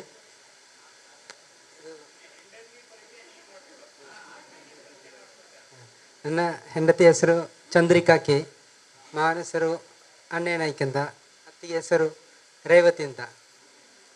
ಇವರು BCom ಓದಿದ್ದಾರೆ. ಈಗ ಮನೆಯಲ್ಲಿ ಗೃಹಿಣಿಯಾಗಿ ಕೆಲಸ ಮಾಡ್ತಿದ್ದಾರೆ. ವೇದಿಕೆಯಲ್ಲಿರುವ ಎಲ್ಲ ಗಣ್ಯ ವ್ಯಕ್ತಿಗಳಿಗೆ ಹಾಗೂ ಇನ್ನಿತರ ನವದಂಪತಿಗಳಿಗೆ ಸ್ವಾಗತ. ನನ್ನ ಗಂಡನ ಹೆಸರು ತೀರ್ಥಕುಮಾರ್ ಅಂತ, ಇವರು ಕಾರ್ಪೆಂಟರ್ ಕೆಲಸ ಮಾಡ್ತಿದ್ದಾರೆ. ಹಾಗೂ ನಮ್ಮ ಮನೆಯಲ್ಲಿ ಅತ್ತೆ ಹೆಸರು ಗೋಪಿ ಹಾಗೂ ಮಾವನ ಹೆಸರು ಬಾಬು ನಾಯ್ಕ್. ನಾವು ನಮ್ಮನೆ ಅಡೂರಿಂದ ಬರ್ತಾ ಇದ್ದೇವೆ. ಪತ್ನಿ ಹೆಸರು ಮಲ್ಲಿಕಾ, ಸುಳ್ಯ ತಾಲೂಕಿನವರು. ಫೈನಲ್ ಇಯರ್ BCom ಆಗಿದೆ. ಈಗ ಮನೆಯಲ್ಲೇ ಇದ್ದಾರೆ. ಎಲ್ರಿಗೂ ನಮಸ್ಕಾರ. ನನ್ನ ಗಂಡನ ಹೆಸರು ರಮೇಶ್ ಅಂತೇಳಿ. ಇವರು ಕಾಸರಗೋಡು ತಾಲೂಕಿನ ರಾಷ್ಟ್ರೀಯ ಸಂಘದ ಶಾರೀರಿಕ ಪ್ರಮುಖರು. ಹಾಗೂ ಮಾವನ ಹೆಸರು ಸುಬ್ಬನಾಯ್ಕ ಅಂತೇಳಿ, ಅತ್ತೆ ಹೆಸರು കുസുമ ಅಂತೇಳಿ. ನಾವು അടൂರಿಂದ ಬಂದಿದ್ದೇವೆ. വേദിയിലിരിക്കുന്ന ഗണ്യ വ്യക്തികളെ, അതുപോലെ ശ്രീ നാരായണ മാസ്റ്റർ അവർകളെ, എൻ്റെ ഗുരുക്കളും കൂടി ആയിരിക്കുന്നു. എൻ്റെ ഭാര്യയുടെ പേര് സുജാത എന്ന്. അവരുടെ വീട് പുത്തൂർ നേർലക്കട്ട എന്ന് പറഞ്ഞ സ്ഥലത്ത്. അമ്മയുടെ പേര് മീനാക്ഷി എന്ന്. ഏതാണ്ട് 2 മാസം മാത്രമേ ആയിട്ടുള്ളൂ കല്യാണം കഴിഞ്ഞിട്ട്. അതുകൊണ്ട് കൂടുതൽ പരിചയപ്പെടുത്താൻ പറ്റുന്നില്ല. ನನ್ನ ಗಂಡನ ಹೆಸರು ಮಹೇಶ್ ಅಂತ, ಅವರು ಅಡೂರಲ್ಲಿ ಕೆಂಪದಲ್ಲಿ ಕೆಲಸ ಮಾಡ್ತಾರೆ. ಅತ್ತೆ ಹೆಸರು ಕುಂಜಮ್ಮ, ಮಾವನ ಹೆಸರು ನಾರಾಯಣ. ನನ್ನ ಹೆಂಡತಿ ಹೆಸರು ರಶ್ಮಿತಾ ಅಂತ, ಇವರು ಸೋಮೇಶ್ವರ ಗ್ರಾಮದವರು. M.Com ಕಂಪ್ಲೀಟ್ ಮಾಡಿ ಅಕೌಂಟೆಂಟ್ ಆಗಿ ಕೆಲಸ ಮಾಡ್ತಾ ಇದ್ದಾರೆ. ಎಲ್ಲರಿಗೂ ನಮಸ್ಕಾರ. ನನ್ನ ಗಂಡನ ಹೆಸರು ಕಿರಣ್. ಇವರು BE ಮಾಡಿ ಮೆಕ್ಯಾನಿಕಲ್ ಇಂಜಿನಿಯರ್ ಆಗಿ ವರ್ಕ್ ಮಾಡ್ತಿದ್ದಾರೆ. ಇವರು ಕನಕಮುಗೇರ್ ಕಿನ್ಯ ಗ್ರಾಮದವರು. ಹರಿ ಓಂ. ಮಾತರಿಗಳೇ ನಮಸ್ಕಾರ. ಇನ್ನು ಬಡಿದಿನ ಪುದರ್ ಭಾನುಪ್ರಿಯ ರೈ ಬಂದು ಪುತ್ತೂರದ ಕಾಪಿಕಾಡು ನಿವಾಸಿ ಕರುಣಾಕರ ರೈ ಬೊಕ್ಕ ಮಮತಾ ದಂಪತಿಲಿನ ಪ್ರಥಮ ಪುತ್ರಿ ಭಾನುಪ್ರಿಯ ರೈ ಬಂದು ಮರಡು ಮದಿಮೆ ಅದು 3 ತಿಂಗಳಾಡು. BSc ಕಲ್ದಲೆ ಇತ್ತ ಸದ್ಯಗೂ ಇಲ್ಲಡೆ ಗೃಹಿಣಿ ಆದುಲ್ಲ. ಎನ್ನ ಪತಿದೇವಿಯರ್ನ ಪುದರ್ ದಿವ್ಯರಾಜ್ ಶೆಟ್ಟಿ ಬಂದು, ಮಾಮನ ಪುದರ್ ಧೂಮನ ಶೆಟ್ಟಿ, ಎನ್ನ ಮಾಮಿನ ಪುದರ್ ಸುನಂದ ಶೆಟ್ಟಿಂದು. ಎಂಕ್ಲ ಇಲ್ಲ ಅರಂತಾಡಿಡು. ಎನ್ನ ಹಸ್ಬೆಂಡ್ ಸಂಘ ಸಂಸ್ಥೆಡ್ ಕೆಲಸ. ಎಲ್ಲರಿಗೆ ನಮಸ್ಕರಿಸುದ. ನಾವು ಮಾಡೂರು ಟಾಂಕಿ ಬಳಿಯಿಂದ ಬಂದಿರ್ತೇವೆ. ನನ್ನ ಧರ್ಮಪತ್ನಿ ಹೆಸರು ಪ್ರಜ್ಞಾ ಅಂತೇಳಿ. ಇವರು ಉಪ್ಪಿನಂಗಡಿ ಕಜಗೋಡಿಯ ನವೀನ್ ಸುವರ್ಣ ಮತ್ತು ಗಿರಿಜಾ ಇವರ ಸುಪುತ್ರಿಯಾಗಿದ್ದು ವೃತ್ತಿಯಲ್ಲಿ ಮೆಡಿಕಲ್ನಲ್ಲಿ ಕಾಮಗಾರಿ ನಿರ್ವಹಿಸಿದ್ದಾರೆ. ನನ್ನ ಗಂಡನ ಹೆಸರು ಹರೀಶ್ ರಾಜ್, ಮಾವನ ಹೆಸರು ರಮೇಶ್, ಅತ್ತೆ ಹೆಸರು ವಿಮಲಾ. ಇವರು ಡಿಪ್ಲೊಮಾ ಮಾಡಿ ಖಾಸಗಿ ಸಂಸ್ಥೆಯಲ್ಲಿ ಸಿವಿಲ್ ಇಂಜಿನಿಯರ್ ಆಗಿ ಕೆಲಸ ಮಾಡ್ತಾರೆ. ನನ್ನ ಧರ್ಮಪತ್ನಿಯ ಹೆಸರು ಸಂಧ್ಯಾ, ಅವಳ ತಂದೆಯ ಹೆಸರು ಮೋಹನ, ತಾಯಿ ಹೆಸರು ಸರೋಜಿನಿ, ದ್ವಿತೀಯ PUC ವಿದ್ಯಾರ್ಥಿ, ಊರು ಕಾಸರಗೋಡು ಪುತ್ತಿಗೆ ಗ್ರಾಮ. ಜೈ ಶ್ರೀರಾಮ್. ನನ್ನ ಗಂಡನ ಹೆಸರು ಉಮೇಶ್, 3 ಕಟ್ಟೆ ಕುಂಪಲ. ಅವರ ವಿದ್ಯಾರ್ಹತೆ ಡಿಗ್ರಿ, LIC ಪ್ರತಿನಿಧಿಯಾಗಿ ಕೆಲಸ ಮಾಡ್ತಾ ಇದ್ದಾರೆ. ಅತ್ತೆ ಹೆಸರು ಸರಸ್ವತಿ, ಮಾವನ ಹೆಸರು ಸುರೇಶ, ಹಾಗೂ ಸಂಘದಲ್ಲಿ ತಾಲೂಕು ಮಟ್ಟದ ಜವಾಬ್ದಾರಿ. ನನ್ನ ಧರ್ಮಪತ್ನಿ ಹೆಸರು ದಿವ್ಯಶ್ರೀ, ಇವಳು ಕೊಂಡಣದವಳು. ಇವಳದ್ದು ಎಜುಕೇಷನ್ BA. ಇವಳು ಖಾಸಗಿ ಸಂಸ್ಥೆಯಲ್ಲಿ ಕೆಲಸ ಮಾಡಿರ್ತಾಳೆ, ಅಕೌಂಟೆಂಟ್ ಆಗಿ ಕೆಲಸ ಮಾಡ್ತಾ ಇರ್ತಾಳೆ. ಮತ್ತು ಇವಳು ತಂದೆ ಹೆಸರು ಸಂಜೀವ ಪೂಜಾರಿ ಮತ್ತು ತಾಯಿ ನಳಿನಾಕ್ಷಿ. ನಮಸ್ತೆ. ನನ್ನ ನನ್ನ ಗಂಡನ ಹೆಸರು ವಿನೀತ್, ಮಾವನ ಹೆಸರು ಬಾಲಕೃಷ್ಣ ಸುವರ್ಣ, ತಾಯಿಯ ಹೆಸರು ಚಂದ್ರಕಲಾ. ಇವರು KMCಯಲ್ಲಿ ಉದ್ಯೋಗದಲ್ಲಿದ್ದಾರೆ. ವಿದ್ಯಾರ್ಥಿ ಧರ್ಮಪತ್ನಿ ಹೆಸರು ಹರ್ಷಿತಾ, ತಾಯಿ ಹೆಸರು ಶಾರದಾ, ತಂದೆ ಹೆಸರು ರಾಮಮೂಲ್ಯ ಅಂತ. ಅವಳು ಡಿಗ್ರಿ ಕಂಪ್ಲೀಟ್ ಮಾಡಿ ಇದ್ದಾಳೆ. ನನ್ನ ಪತಿ ಹೆಸರು ಮೋಹನ್, ತಾಯಿ ಹೆಸರು ಗುಲಾಬಿ. ಇವರು ರಿಕ್ಷಾ ಡ್ರೈವರ್ ಆಗಿ ಕೆಲಸ ಮಾಡ್ತಾರೆ. ನಮ್ಮ ಮನೆ ಮಿತ್ರನಗರ ಕುಂಪಾಲ. ವೇದಿಕೆಯಲ್ಲಿರುವ ಎಲ್ಲ ಹಿರಿಯರನ್ನು ಗೌರವಿಸುತ್ತಾ ಮತ್ತು ಎಲ್ಲ ನವದಂಪತಿಗಳಿಗೆ ವಂದಿಸುತ್ತಾ ನನ್ನ ಪತ್ನಿಯ ಪರಿಚಯವನ್ನು ಮಾಡಿಕೊಳ್ತಿದ್ದೇನೆ. ನನ್ನ ಪತ್ನಿಯ ಹೆಸರು ಹರ್ಷಿತಾ ಎಸ್ ಅಂತ. ಅವರು ಗೋಕರ್ಣ ಕಾಲೇಜಲ್ಲಿ ಫೈನಲ್ ಇಯರ್ BEd ಮಾಡ್ತಾ ಇದ್ದಾರೆ. ಮತ್ತು ನನ್ನ ಮಾವನ ಹೆಸರು ಶಿವಾನಂದ ಅಂತ. ನನ್ನ ಅತ್ತೆಯ ಹೆಸರು ಜಯಂತಿ ಅಂತ. ನಮಸ್ತೆ. ನನ್ನ ಪತಿ ಹೆಸರು ನಿತಿನ್ ರಾಜ್ ಅಂತ. ಇವರು ಡಿಗ್ರಿ ಮುಗಿಸಿ ಈಗ ಜಿಮ್ ಮಾಸ್ಟರ್ ಆಗಿ ವರ್ಕ್ ಮಾಡ್ತಿದ್ದಾರೆ. ಮಾವನ ಹೆಸರು ಧನಂಜಯ ಅಂತ. ಅತ್ತೆ ಹೆಸರು ನನ್ನ ಪತಿಯ ಹೆಸರು ತೇಜ್ಪಾಲ್ ಅಂತ. ಅವರು ಖಾಸಗಿ ಶಿಕ್ಷಣ ಸಂಸ್ಥೆಯಲ್ಲಿ ಸಿಸ್ಟಮ್ ಅಡ್ಮಿನ್ ಆಗಿ ವರ್ಕ್ ಮಾಡ್ತಿದ್ದಾರೆ. ಇವರ ತಂದೆಯ ಹೆಸರು ಲೀಲಾಧರ್, ತಾಯಿಯ ಹೆಸರು ಗೀತಾ. ಇವರ ಮನೆ ಬೆಂಗರೆಯಲ್ಲಿ. ಎಲ್ಲರಿಗೂ ನಮಸ್ತೆ. ನನ್ನ ಧರ್ಮಪತ್ನಿಯ ಹೆಸರು ನವ್ಯಶ್ರೀ ಅಂತ. ಇವರ ತಂದೆಯ ಹೆಸರು ಸುಕುಮಾರ್ ಅಂತ, ತಾಯಿ ಹೆಸರು ಮಾಲತಿ. ಇವರು ಡಿಪ್ಲೊಮಾ ಇನ್ ಸಿವಿಲ್ ಇಂಜಿನಿಯರ್ ಆಗಿ ಈಗ ಖಾಸಗಿ ಸಂಸ್ಥೆಯಲ್ಲಿ ಸಿವಿಲ್ ಇಂಜಿನಿಯರ್ ಆಗಿ ವರ್ಕ್ ಮಾಡ್ತಿದ್ದಾರೆ. ನನ್ನ ಧರ್ಮಪತ್ನಿಯ ಹೆಸರು ವಿದ್ಯಶ್ರೀ, ಮಾವನ ಹೆಸರು ಶೇಖರ ಪೂಜಾರಿ, ಅತ್ತೆ ಹೆಸರು ಪುಷ್ಪ. ಇವಳು ಪೂಂಜಲಕಟ್ಟೆ PU ಕಾಲೇಜಲ್ಲಿ ಲೆಕ್ಚರರ್ ಆಗಿದ್ದಾಳೆ. ಎಲ್ಲರಿಗೂ ನಮಸ್ತೆ. ನನ್ನ ಗಂಡನ ಹೆಸರು ತ್ರಿಶೂಲ್ ಕುಂದರ್, ಮಾವನ ಹೆಸರು ಜಯನಂದ ಕೋಟ್ಯನ್, ಅತ್ತೆ ಹೆಸರು ಕುಸುಮ. ಇವರು ಮ್ಯಾಂಗ್ಳೂರು ಯೂನಿವರ್ಸಿಟಿ ಕೊನಾಜೆಯಲ್ಲಿ ಫಿನಾನ್ಸ್ ಆಫೀಸಿನಲ್ಲಿ ವರ್ಕ್ ಮಾಡ್ತಿದ್ದಾರೆ. ನಮ್ಮ ಊರು ಮಾಡೂರು ಕೊಂಡ. ನನ್ನ ಹೆಸರು ರಾಕೇಶ್ ರಾಯ್, ತಂದೆ ಹೆಸರು ಪ್ರವೀಣ್ ಕುಮಾರ್ ಶೆಟ್ಟಿ, ತಾಯಿ ಶಕುಂತಳ. ನಾವು ಪಡೀಲಿಂದ ಬಂದಿದ್ದೇವೆ. ಓನ್ ಬಿಸ್ನೆಸ್ ಮಾಡ್ತಿದ್ದಾರೆ. Thank you. ನನ್ನ ಪತ್ನಿಯ ಹೆಸರು ಪವಿತ್ರ, ಧರ್ಮಸ್ಥಳದಿಂದವಳು. ಅವಳ ತಾಯಿಯ ಹೆಸರು ರತ್ನ, ತಂದೆಯ ಹೆಸರು ರಾಧಾಕೃಷ್ಣ. ಎಲ್ಲರಿಗೂ ನಮಸ್ಕಾರ. ನನ್ನ ಧರ್ಮಪತ್ನಿ ಹೆಸರು ಜಯಲಕ್ಷ್ಮಿ, ಅವರ ತಂದೆಯ ಹೆಸರು ಗೋಪಾಲಕೃಷ್ಣ ಪೂಜಾರಿ ಹಾಗೂ ತಾಯಿ ಹೆಸರು ರಾಗಿಣಿ. ಇವರು ಬಿಗ್ ಬಜಾರಲ್ಲಿ ಅಸಿಸ್ಟೆಂಟ್ ಮ್ಯಾನೇಜರ್ ಆಗಿ ವರ್ಕ್ ಮಾಡ್ತಿದ್ದಾರೆ. ನಮ್ಮ ಯಜಮಾನರ ಹೆಸರು ತೇಜಿತ್ ಕುಂದರ್, ಅವರ ತಂದೆ ಹೆಸರು ಜಯಾನಂದ ಕೋಟ್ಯಾನ್, ತಾಯಿ ಹೆಸರು ಕುಸುಮ. ಅವರು ಬಿಗ್ ಬಜಾರಲ್ಲಿ ಎಕ್ಸ್ಪೀರಿಯನ್ಸ್ ಡಿಸೈನರ್ ಮ್ಯಾನೇಜರ್ ಆಗಿ ವರ್ಕ್ ಮಾಡ್ತಿದ್ದಾರೆ. ನನ್ನ ಇನ್ನೊಂದು ಹೆಸರು ಮಮತ್ ಅಂತ. ಅವಳ ತಂದೆ ಹೆಸರು ತುಕರಾಮ್, ತಾಯಿ ಗಿರಿಜ್ ಅಂತ. ಇವಳು ಸ್ಕೂಲಲ್ಲಿ ಕ್ಲಾರ್ಕ್ ಕೆಲಸ ಮಾಡ್ತಿದ್ದಾಳೆ. ಹರಿ ಓಂ. ನನ್ನ ಗಂಡನ ಹೆಸರು ಕೃಷ್ಣ BS, ಅವರ ಅತ್ತೆ ಹೆಸರು ಬಾಬು ಸಪ್ಪಲ್ಯ, ಮಾವನ ಹೆಸರು ಬಾಬು ಸಪ್ಪಲ್ಯ, ಅತ್ತೆ ಹೆಸರು ಕಲ್ಯಾಣಿ. ಇವರು ಬಾರಲ್ಲಿ ಉಲ್ಲಾಸ್ ಬಾರ್ ಕೈಕಂಬದಲ್ಲಿ ಮ್ಯಾನೇಜರ್. ಪರಿಚಯದಲ್ಲಿ ಕೇಳಿ ಬಂದದ್ದು ಕೇವಲ ಗಂಡ ಹೆಂಡತಿ ಗಂಡನ ಪರಿಚಯವನ್ನು ಮಾಡ್ತಾ ಇದ್ರು. ಮೊದಲನೇ ಬಾರಿಗೆ ನಿಮ್ಮ ಹಿರಿಯರನ್ನ ಅಂದ್ರೆ ಅತ್ತೆ ಮತ್ತು ಮಾವನ್ನ ಸ್ಮರಿಸಿದ್ದಕ್ಕಾಗಿ ಒಮ್ಮೆಲೆ ಚಪ್ಪಾಳೆ ತಟ್ಟಿ ನೀವು ನಿಮ್ಮನ್ನೇ ಅಭಿನಂದಿಸಬೇಕು. ವಂದನೆಗಳು. ಎಲ್ಲ ದಂಪತಿಗಳು ನಿಮ್ಮ ಪರಿಚಯವನ್ನ ಮಾಡಿದಿರಿ. ಕಾರ್ಯಕ್ರಮದ ಮುಂದಕ್ಕೆ ಇವತ್ತಿನ ಈ ನವದಂಪತಿಗಳ ಸಮಾವೇಶಕ್ಕೆ ನಮ್ಮೆಲ್ಲರನ್ನ ಮಾರ್ಗದರ್ಶನ ಮಾಡಲಿಕ್ಕೆ ಬಂದಿರುವಂತಹ ಸಂಘದ ಜ್ಯೇಷ್ಠ ಪ್ರಚಾರಕರು ಆಗಿರುವಂಥ ಹಿರಿಯರು ಆಗಿರುವಂಥ ಮಾನ್ಯ ಸು ರಾಮಣ್ಣರವರು ಈಗ ಮಾರ್ಗದರ್ಶನವನ್ನು ಮಾಡಬೇಕು ಅಂತ ವಿನಂತಿಯನ್ನು ಮಾಡ್ತಾರೆ. ಅತ್ತೆ ಮಾವನ ಹೆಸರನ್ನು ಹೇಳಿದ್ರು, ಪರಿಚಯ ಮಾಡಿಕೊಟ್ರು. ಇದಕ್ಕಾಗಿ ಬಹಳ ಸಂತೋಷ ಆಯಿತು ಅಂತ ನಮ್ಮ ನಿರೂಪಣೆ ಮಾಡೋರು ಹೇಳಿದರು.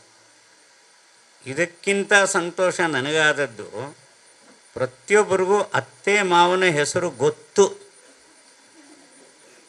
ಒಬ್ಬಳು ಮಾತ್ರ ಸ್ವಲ್ಪ ಕೇಳಿದ್ಲು, ಏನು 2 ಹೆಸರು ಇದ್ದಿರಬಹುದು, ಅದಕ್ಕೋಸ್ಕರ ಕೇಳಿರ್ಬೋದು ಅಂತ ಕಾಣುತ್ತೆ. ಅತ್ತೆ ಮಾವ ನಾವು ಪರಸ್ಪರ ಒಟ್ಟಿಗೆ ಇರ್ತೀವೋ ಅಥವಾ ಅನಿವಾರ್ಯ ಕಾರಣಗಳಿಂದ ಬೇರೆ ಇರ್ತೀವೋ ಅದು ಬೇರೆ ವಿಷಯ. ಅದರ ಸಂಬಂಧವನ್ನು ಮಾತ್ರ ಎಂದಿಗೂ ಮರೆಯಬಾರದು. ಹೆಸರುಗಳನ್ನಂತೂ ಖಂಡಿತ ಮರೆಯಬಾರದು. ಮರೆತರೆ ಅದೊಂದು ಲೋಪ ಅಷ್ಟೇ ಅಲ್ಲ, ಅದೊಂದು ಅಪರಾಧ ಆದೀತು. ಹೆಸರುಗಳನ್ನು ಚೆನ್ನಾಗಿ ನೆನಪಿಟ್ಕೊಂಡಿರಬೇಕು. ಎಲ್ಲರ ಬಳಿ ಒಂದು ಹಾಡಿನ ಪ್ರತಿ ಬಂದಿದೆ, ಅದನ್ನು ತೆರೆದಿಟ್ಕೊಳ್ಳಿ. ಕಾರ್ಯಕ್ರಮದ ಪ್ರಾರಂಭದಲ್ಲಿ ದೇವತಾ ಪ್ರಾರ್ಥನೆ ಒಬ್ಬರು ಹೇಳಿದ್ರು, ನಾವೆಲ್ಲರೂ ಕೇಳಿದ್ವು. ಈಗ ನಾವೆಲ್ಲರೂ ಒಂದು ಹಾಡು ಹೇಳಬೇಕು. ಈ ಹಾಡು ನಮ್ಮ ಮನೆಯ ಪರಿಚಯವನ್ನು ಮಾಡಿಕೊಡುವ ಹಾಡು. ಮನೆ ಅಂತ ಅಂದರೆ ಕೇವಲ ಕಟ್ಟಡ ಮಾತ್ರವಲ್ಲ. ಕಟ್ಟಡದಲ್ಲಿ ಒಂದು ಕುಟುಂಬ ವಾಸ ಮಾಡ್ತಾ ಇರಬೇಕು. ಆಗ ಮನೆ ಅನ್ನೋದು ಪೂರ್ತಿ ಆಗುತ್ತೆ, ಇಲ್ಲದಿದ್ದರೆ ಅಪೂರ್ಣ ಆಗುತ್ತೆ. ಅದಕ್ಕೆ ಎಲ್ಲಿ ಕುಟುಂಬ ಇರ್ತದೋ ಕಟ್ಟಡದಲ್ಲಿ ಅದನ್ನು ಗೃಹ ಅಂತ ಹೇಳ್ತೀವಿ ನಾವು. ಎಲ್ಲಿ ಕುಟುಂಬ ಇರೋದಿಲ್ಲ, ಖಾಲಿ ಇರುತ್ತೆ, ಅದನ್ನು ಖಾಲಿ ಮನೆ ಅಂತ ಹೇಳ್ತೀವಿ. ಖಾಲಿ ಮನೆ ಬಾಡಿಗೆಗಿದ್ದರೆ ಮನೆ ಬಾಡಿಗೆಗೆ ಇದೆ ಅಂತ ಬೋರ್ಡ್ ಹಾಕ್ತಾರೆ. ಯಾರು ಗೃಹವು ಬಾಡಿಗೆಗೆ ಇದೆ ಅಂತ ಬೋರ್ಡ್ ಹಾಕಲ್ಲ. ಮನೆ ಅನ್ನೋದು ಬಳಕೆಯಲ್ಲಿ ಎಲ್ಲರೂ ಬಳಸ್ತೀವಿ ನಾವು. ನಮ್ಮ ಮನೆ ಅಂದರೆ ನಮ್ಮ ಕುಟುಂಬ ಇರೋವಂಥ ಮನೆ ಅಂತ. ಆದರೆ ಇದೆರಡು ಗೊತ್ತಿರಲಿ. ಇಂಗ್ಲೀಷ್ನಲ್ಲೂ 2 ಬೇರೆ ಬೇರೆ ಶಬ್ದಗಳಿದೆ. ಮನೆ ಅನ್ನೋದಕ್ಕೆ ಇಂಗ್ಲೀಷಲ್ಲಿ ಏನು ಹೇಳಿ ನೀವೇ ಜೋರಾಗಿ ಹೇಳಿ. ಗೃಹ ಅನ್ನೋದಕ್ಕೇನು ಜೋರಾಗಿ ಹೇಳಿ. ಹೋಮ್ ಬೇರೆ ಮತ್ತು ಹೌಸ್ ಬೇರೆ. ಈ ಹೌಸ್ಗೆ ಬೆಲೆ ಸಿಗಬೇಕಾದ್ರೆ ಅದು ಹೋಮ್ ಆಗಬೇಕು. ಈಗ ನಾವೆಲ್ಲರೂ ಒಂದು ಹೊಸ ಮನೆಯನ್ನು ನಮ್ಮ ಸಮಾಜಕ್ಕೆ ಕೊಡ್ತಾ ಇದ್ದೀವಿ, ಒಂದು ಹೊಸ ಗೃಹವನ್ನು. ಅದಕ್ಕಾಗಿ ಪರಿಚಯ ಮಾಡಬೇಕಾದ್ರೆ ಇಂಗ್ಲೀಷ್ ಶಬ್ದ ಬಳಸಬೇಡಿ. ಹೆಂಡತಿಯ ಪರಿಚಯ ಮಾಡಬೇಕಾದ್ರೆ ಇವಳೇನು ಮಾಡ್ತಾ ಇದ್ದಾಳೆ, ಹೌಸ್ ವೈಫ್ ಅಂತ ಹೇಳಿದ್ವು. ಹೌಸ್ಗೆ ಎಲ್ಲಾದರೂ ವೈಫ್ ಇರುತ್ತಾ? ಇಂಗ್ಲೀಷ್ನಲ್ಲಿ ಹೇಳ್ತಾರೆ, ನಾವು ಹೇಳಿದ್ವು. ಗೊತ್ತಿಲ್ಲದೆ ನಕಲು ಮಾಡುವುದರಿಂದ ತಿಳುವಳಿಕೆ ಬರೋದಿಲ್ಲ, ತಿಳ್ಕೊಂಡಾಗ ಆಗೋದಿಲ್ಲ. ಅದಕ್ಕಾಗಿ ಹೌಸ್ ವೈಫ್ ಅನ್ನೋ ಶಬ್ದವನ್ನು ಪ್ರಯೋಗ ಮಾಡಬೇಡಿ, ಅದಕ್ಕೇನು ಅರ್ಥ ಇಲ್ಲ. ಭಾಳ ಸಂತೋಷವಾಗಿ ನಮ್ಮ ಯಜಮಾನಿ ಅಂತ ಹೇಳಿ. ಇಲ್ಲೊಬ್ಬರು ಪರಿಚಯ ಮಾಡಿಕೊಟ್ರು, ನನ್ನ ಯಜಮಾನ ಅಂತ. ಅವ ಯಜಮಾನ, ಈಕೆ ಯಜಮಾನಿ. ಗೃಹಸ್ಥ, ಗೃಹಿಣಿ. ಸಂಸ್ಕೃತ ಶಬ್ದಗಳು ಉಚ್ಚಾರಣೆ ಮಾಡೋದು ಕಷ್ಟ ಆದರೆ ಯಜಮಾನ, ಯಜಮಾನಿ ಅಂತ ಹೇಳ್ಬೋದು ಶುದ್ಧ ಕನ್ನಡದಲ್ಲಿ. ಹೌಸ್ ವೈಫ್ ಬೇಡ. ಗೃಹಿಣಿ, ಹೆಂಡತಿ, ಪತ್ನಿ. ಅನೇಕರು ಧರ್ಮ ಪತ್ನಿ ಅಂತ ಹೇಳಿದ್ರು, ಭಾಳ ಸಂತೋಷ ಆಯಿತು. ಹೀಗಾಗಿ ನಮ್ಮ ಪರಿಚಯ ಮಾಡಿಕೊಡುವಾಗ ಇಂಗ್ಲೀಷ್ ಸಂಬಂಧಗಳು, ಇಂಗ್ಲೀಷ್ ಶಬ್ದಗಳು ಅದನ್ನು ಬಳಸದೇ ಇರೋದು ಒಳ್ಳೆಯದು, ಮಾತೃಭಾಷೆಯನ್ನು ಬಳಸೋದು ಬಹಳ ಒಳ್ಳೆಯದು.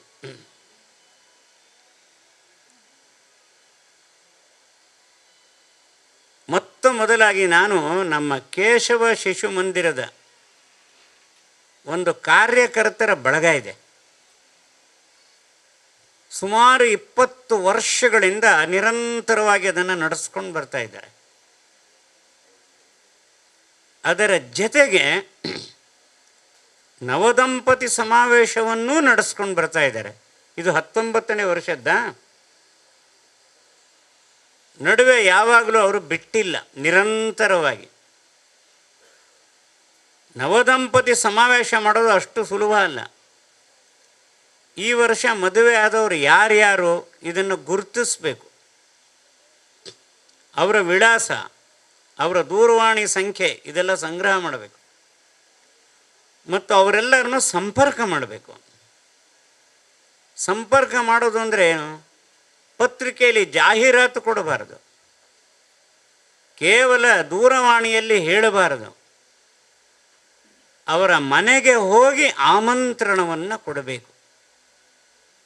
ಎಷ್ಟು ಕಷ್ಟದ ಕೆಲಸ, ಆದರೆ ಅವರಿಗೆ ಇದು ಕಷ್ಟ ಅಂತ ಅನ್ನಿಸಿಯೇ ಇಲ್ಲ. ಬದಲಾಗಿ ಇದು ಬಹಳ ಇಷ್ಟ ಅಂತ ಅನಿಸಿದೆ. ಅದಕ್ಕಾಗಿ ನಡೆಸ್ಕೊಂಡು ಬರ್ತಾ ಇದ್ದಾರೆ. ಅದೇ ಉತ್ಸಾಹ ಉಳಿಸ್ಕೊಂಡಿದ್ದಾರೆ.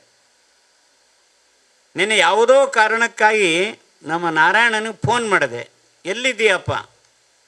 ನವದಂಪತಿಯ ಮನೆಯೊಳಗಿದ್ದೀನಿ, ಅವ್ರನ್ನ ನಾನು ಕರಿತಾ ಇದ್ದೀನಿ ಅಂದೆ. ನಾರಾಯಣ ಬಹಳ ಪುರಾತನ ದಂಪತಿ, ಶಿವರಾಮನು ಪುರಾತನ ದಂಪತಿ.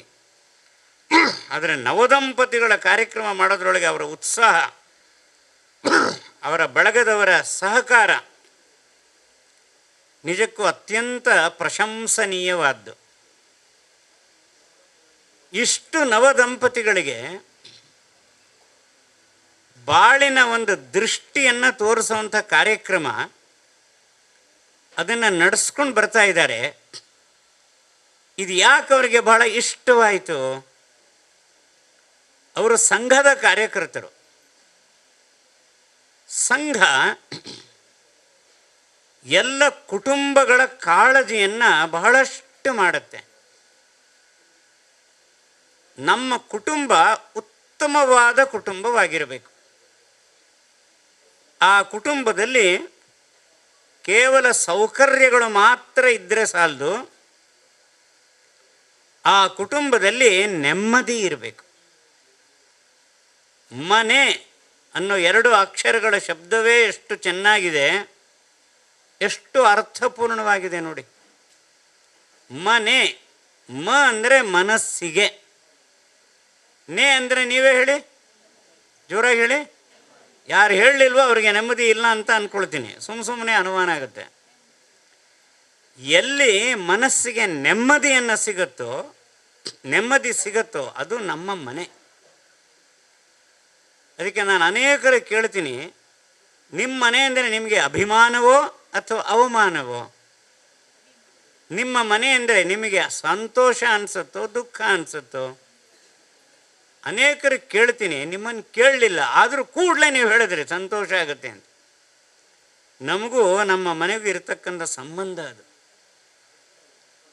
ನಮ್ಮ ಮನೆ ಕಟ್ಟಡ ಮಾತ್ರವಲ್ಲ, ಅದರಲ್ಲಿ ಕುಟುಂಬವಿರಬೇಕು. ಕಟ್ಟಡ ಹೇಗಿದೆ ಅನ್ನೋದಕ್ಕಿಂತ ಕುಟುಂಬ ಹೇಗಿದೆ ಅನ್ನೋದು ಮುಖ್ಯ. ಎಷ್ಟು ಸೌಕರ್ಯಗಳಿವೆ ಅನ್ನೋದಕ್ಕಿಂತ ಎಷ್ಟು ಸಂಸ್ಕಾರಗಳಿವೆ ಅನ್ನೋದು ಮುಖ್ಯ. ಎಷ್ಟು ಸಂಪತ್ತಿದೆ ಅನ್ನೋದಕ್ಕಿಂತ ಎಷ್ಟು ಸಂತೃಪ್ತಿ ಇದೆ ಅನ್ನೋದು ಮುಖ್ಯ. ಹಾಗೆ ನಮ್ಮ ಮನೆ ಪೂರ್ಣ ಅರ್ಥ ಕೊಡಬೇಕು ಅನ್ನೋದಾದರೆ ಇಂಥ ಒಂದು ಕುಟುಂಬ ಸಣ್ಣದಾದರೂ ಪರವಾಗಿಲ್ಲ, ಒಂದು ಕಟ್ಟಡದಲ್ಲಿ ಇರಬೇಕು. ಅಂಥ ಮನೆಯ ವರ್ಣನೆ ಮಾಡ್ತಕ್ಕಂಥ ಹಾಡಿನ ಪ್ರತಿ ನಿಮ್ಮ ಹತ್ರ ಕೊಟ್ಟಿದ್ದೀವಿ. ಈಗ ನಾನು ಹೇಳ್ಕೊಡ್ತೀನಿ, ಅದನ್ನು ನೀವೆಲ್ಲ ಹೇಳಬೇಕು. ನೀವೇ ಹೇಳಿದ್ರಿ ನಮ್ಮ ಮನೆ ಅಂದರೆ ಸಂತೋಷ ಅಂತ. ಹಾಡು ಹೇಳುವಾಗ ಸಂತೋಷದಿಂದ ಹೇಳಬೇಕು, ಅಭಿಮಾನದಿಂದ ಹೇಳಬೇಕು.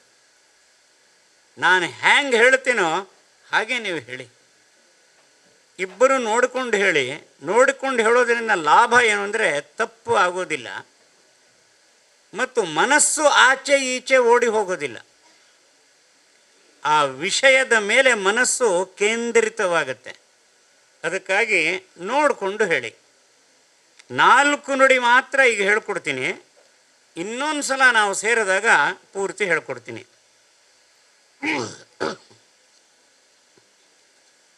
ನಮ್ಮ ಮನೆ ಇದು ನಮ್ಮ ಮನೆ,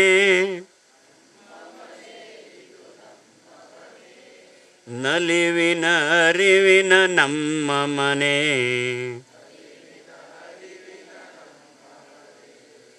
ರೀತಿಯ ನೀತಿಯ ಭದ್ರ ಬುನಾದಿಯ ಮೇಲೆ ನಿಂತಿದೆ ನಮ್ಮ ಮನೆ, ಮೇಲೆ ನಿಂತಿದೆ ನಮ್ಮ ಮನೆ,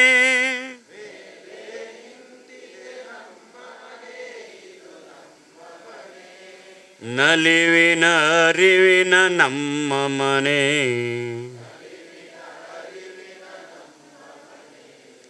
ತಾಯಿಯ ಮಮತೆಯ ತಂದೆಯ ಪ್ರೀತಿಯ ಸೆಲೆಯಲ್ಲಿ ತೆರೆದಿದೆ ನಮ್ಮ ಮನೆ,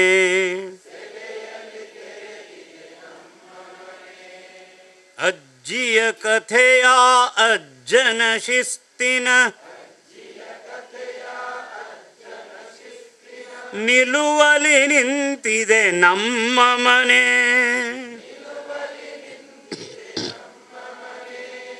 ನಮ್ಮ ಮನೆ ಇದು ನಮ್ಮ ಮನೆ,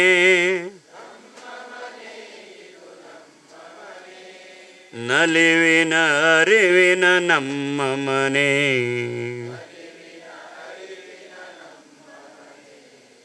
ಹಕ್ಕಿಗಳುಲಿವಿಗೆ ನೇಸರನುದಯಕ್ಕೆ ಏಳುವರೆಲ್ಲರೂ ಮುದದಿಂದ,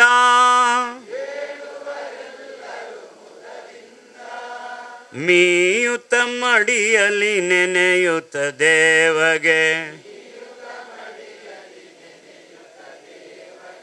ಭಕ್ತಿಯ ನಮನಾಕರದಿಂದ,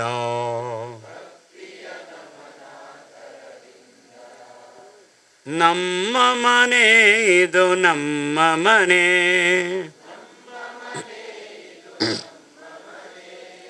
ನಲಿವಿನ ಅರಿವಿನ ನಮ್ಮ ಮನೆ,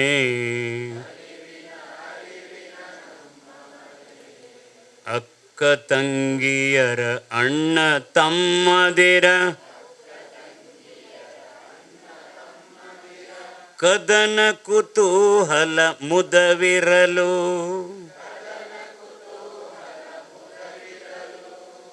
ಬೆಳೆಯುತ್ತ ನಾವು ಮುಂದಿನ ಪ್ರಜೆಗಳು, ದೇಶದ ಆಸ್ತಿಯು ನಾವೆನಲು,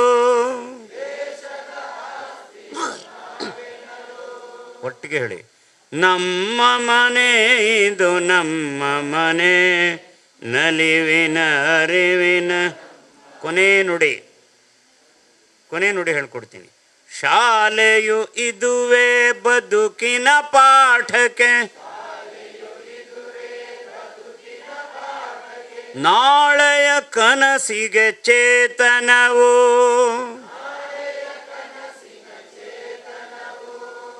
ದೇಶವ ಕಟ್ಟುವ ಸಂಸ್ಕೃತಿ ಸಾರಕ್ಕೆ,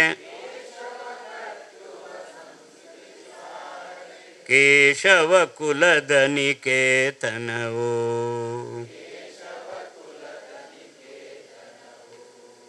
ನಮ್ಮ ಮನೆ ಇದು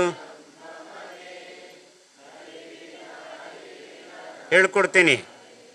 ರೀತಿಯ ನೀತಿಯ ಭದ್ರ ಬುನಾದಿಯ, ಇನ್ನೊಮ್ಮೆ ಹೇಳಿ, ರೀತಿಯ ಮೇಲೆ ನಿಂತಿದೆ ನಮ್ಮ ಮನೆ.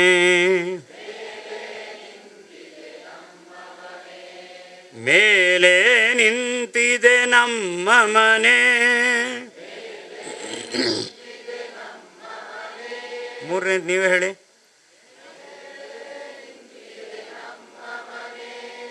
ನಮ್ಮ ಮನೆ ಇದು.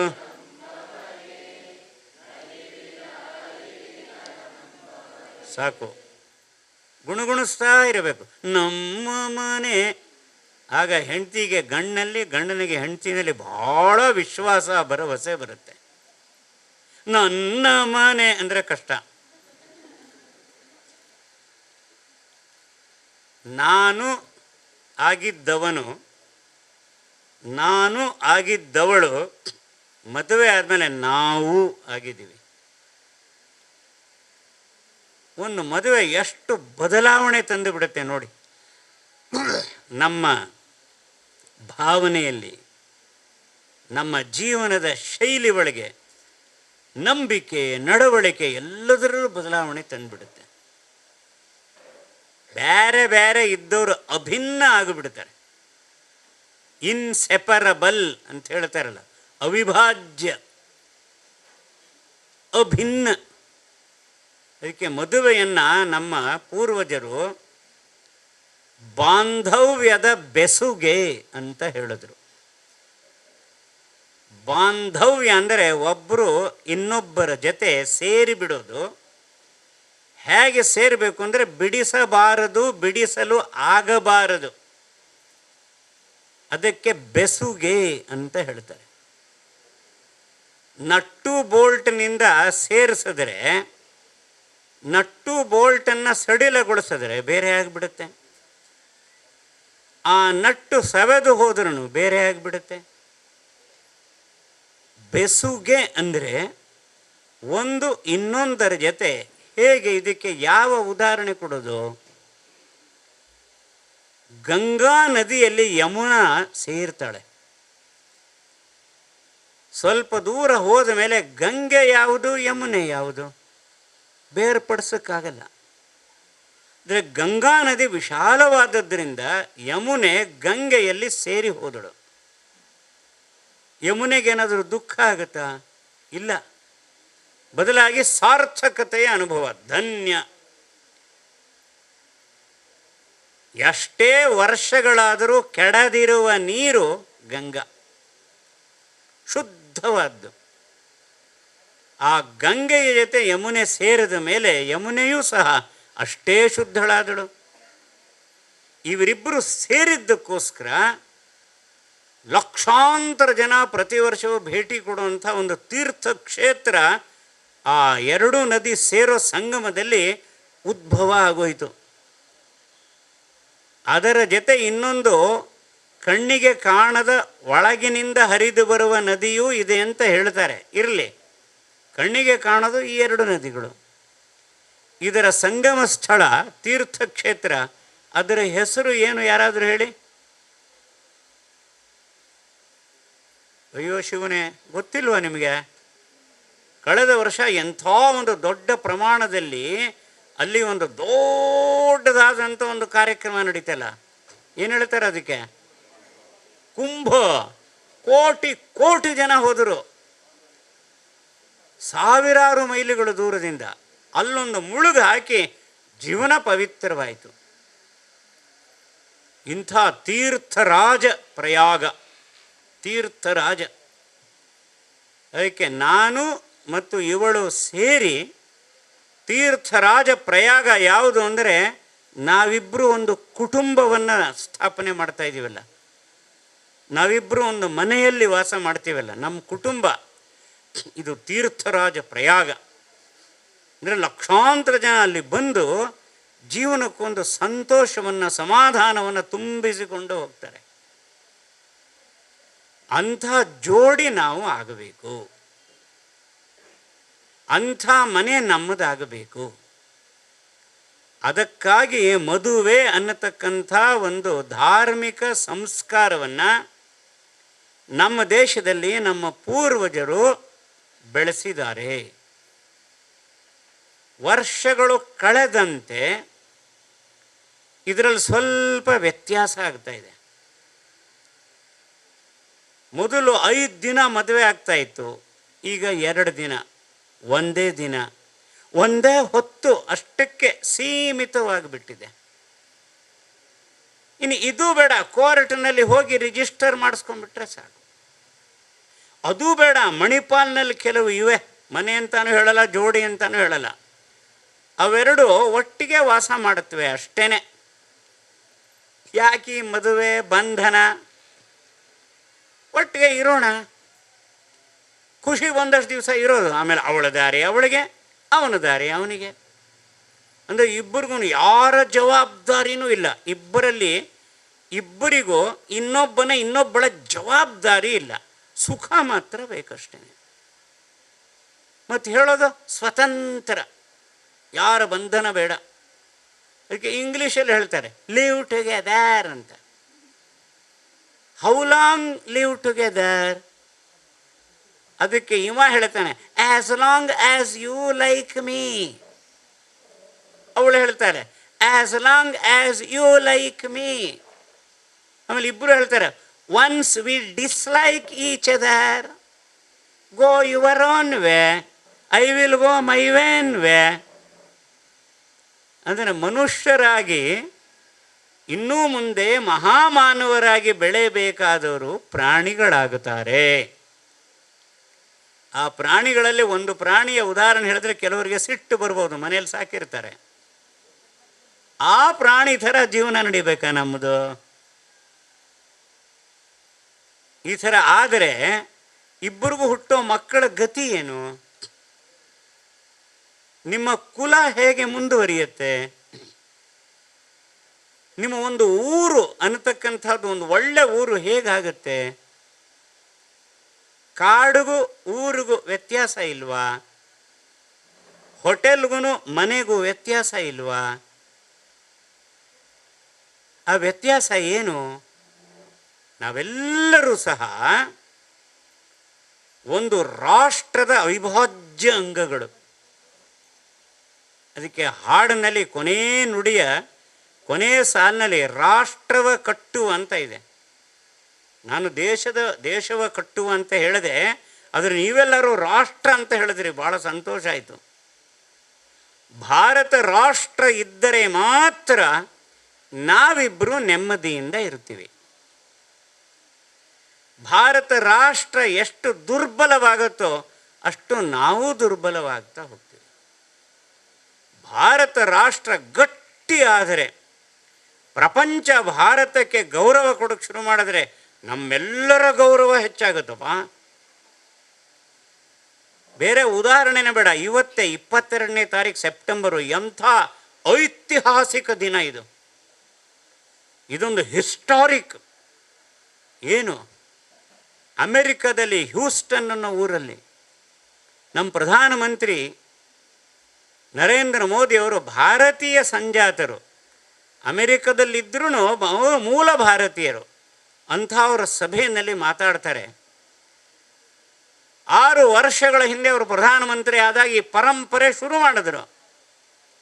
ಯಾವುದೇ ವಿದೇಶಕ್ಕೆ ಹೋದರೂ ಅಲ್ಲಿರ್ತಕ್ಕಂಥ ನಮ್ಮ ಮೂಲ ಬಂಧು ಬಗೆಯರನ್ನು ನೋಡಿ ಬರಬೇಕು. ಎಲ್ಲ ಕಡೆ ಚೆನ್ನಾಗಾಗ್ತಾ ಇತ್ತು. ಸೊ ಈಗ ಈ ಕಾರ್ಯಕ್ರಮಕ್ಕೆ ಪ್ರಕೃತಿ ಪರೀಕ್ಷೆ ಮಾಡಿಬಿಡ್ತು. ಪತ್ರಿಕೆ ನೋಡೋರಿಗೆಲ್ಲ ಗೊತ್ತಿದೆ, ಅಥವಾ ನಾವು ದೂರದರ್ಶನದಲ್ಲಿ ಬೇರೆ ಬೇರೆ ಚಾನೆಲ್ಗಳಲ್ಲೂ ನೋಡ್ತೀವಿ. ನೆರೆ ಬಂದಿದ್ದು ಉತ್ತರ ಕರ್ನಾಟಕದಲ್ಲಿ ಮಾತ್ರ ಅಲ್ಲ, ಹ್ಯೂಸ್ಟನ್ಗೂ ಬಂದಿತ್ತು. ಕಾರ್ಯಕ್ರಮ ನಡೆಯುತ್ತೋ ಇಲ್ವೋ? 15,000 ಭಾರತೀಯರು ಈ ಕಾರ್ಯಕ್ರಮದ ಯಶಸ್ಸಿಗಾಗಿ ಕೆಲಸ ಮಾಡ್ತಾ ಇದ್ದಾರೆ.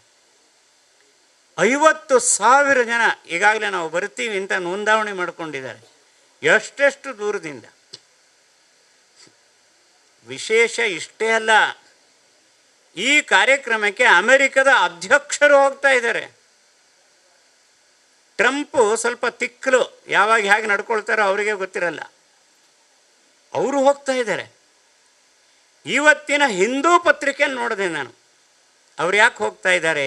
ಕಾರಣ, ಭಾರತ ಸಮರ್ಥ ಸಮರ್ಥವಾಗ್ತಾ ಇದೆ, ಬಲಶಾಲಿ ಆಗ್ತಾ ಇದೆ. ಭಾರತೀಯರಲ್ಲಿ ಅಭಿಮಾನ, ಸ್ವಾಭಿಮಾನಗಳು ಬೆಟ್ಟದಷ್ಟು ಬೆಳೀತಾ ಇವೆ. ಅತ್ಯಂತ ಸಮರ್ಥನಾದಂಥ ಪ್ರಧಾನಮಂತ್ರಿ ಭಾರತಕ್ಕೆ ಇದ್ದಾನೆ. ಇಡೀ ದೇಶ ಆತನ ಜೊತೆ ಇದೆ.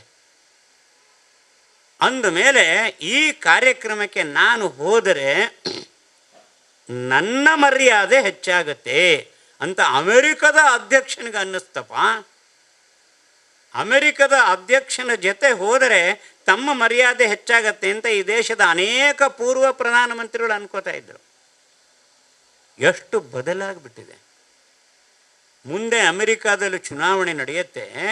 ಆ ಚುನಾವಣೆಯಲ್ಲಿ ಅಲ್ಲಿರುವಂಥ ಭಾರತೀಯ ಸಂಜಾತರ ವಿಶ್ವಾಸವನ್ನು ಗಳಿಸಿದರೆ ನಾನು ಗೆಲ್ಲಬಹುದು ಅಂತ ಅವನಿಗನ್ನಿಸಿದೆಯಲ್ಲ. ಅದಕ್ಕಾಗಿ ನಮಗೆ ಬೆಲೆ ಕೊಡೋದಕ್ಕೋಸ್ಕರ ಮಾನ್ಯತೆ, ರೆಕಗ್ನಿಷನ್ ಬರ್ತಾ ಇದ್ದಾರೆ. ಇದು ಒಂದು ಬಹಳ ಶ್ರೇಷ್ಠವಾದಂಥ ಚರಿತ್ರಾರ್ಹ ದಿನ ಅಲ್ವಾ? ಇದು ಹೇಗೆ ಸಾಧ್ಯವಾಯಿತು? ಭಾರತ ಸಮರ್ಥವಾಗುತ್ತಾ ಹೋಯಿತು. ಇನ್ನು ಭಾರತದ ಸಾಮರ್ಥ್ಯ ಎಲ್ಲಿದೆ? ಭಾರತದ ಸಾಮರ್ಥ್ಯ ಸೈನ್ಯದಲ್ಲ ಇರೋದು. ಈ ಸೈನ್ಯ ಮೊದಲಿಂದನೂ ಇದ್ದೇ ಇದೆ. ಭಾರತದ ಸಾಮರ್ಥ್ಯ ಇರೋದು ಭಾರತದ ಕುಟುಂಬದಲ್ಲಿ.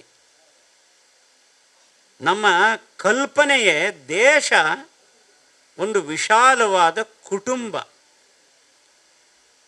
ನಾವೆಲ್ಲರೂ ಸಹ ಒಂದು ದೊಡ್ಡ ಕುಟುಂಬದ ಅವಿಭಾಜ್ಯ ಅಂಗಗಳಿದ್ದ ಹಾಗೆ ಮೊದಲಿಂದ ನಮ್ಮ ನಂಬಿಕೆ ಇದ್ದೇನೆ.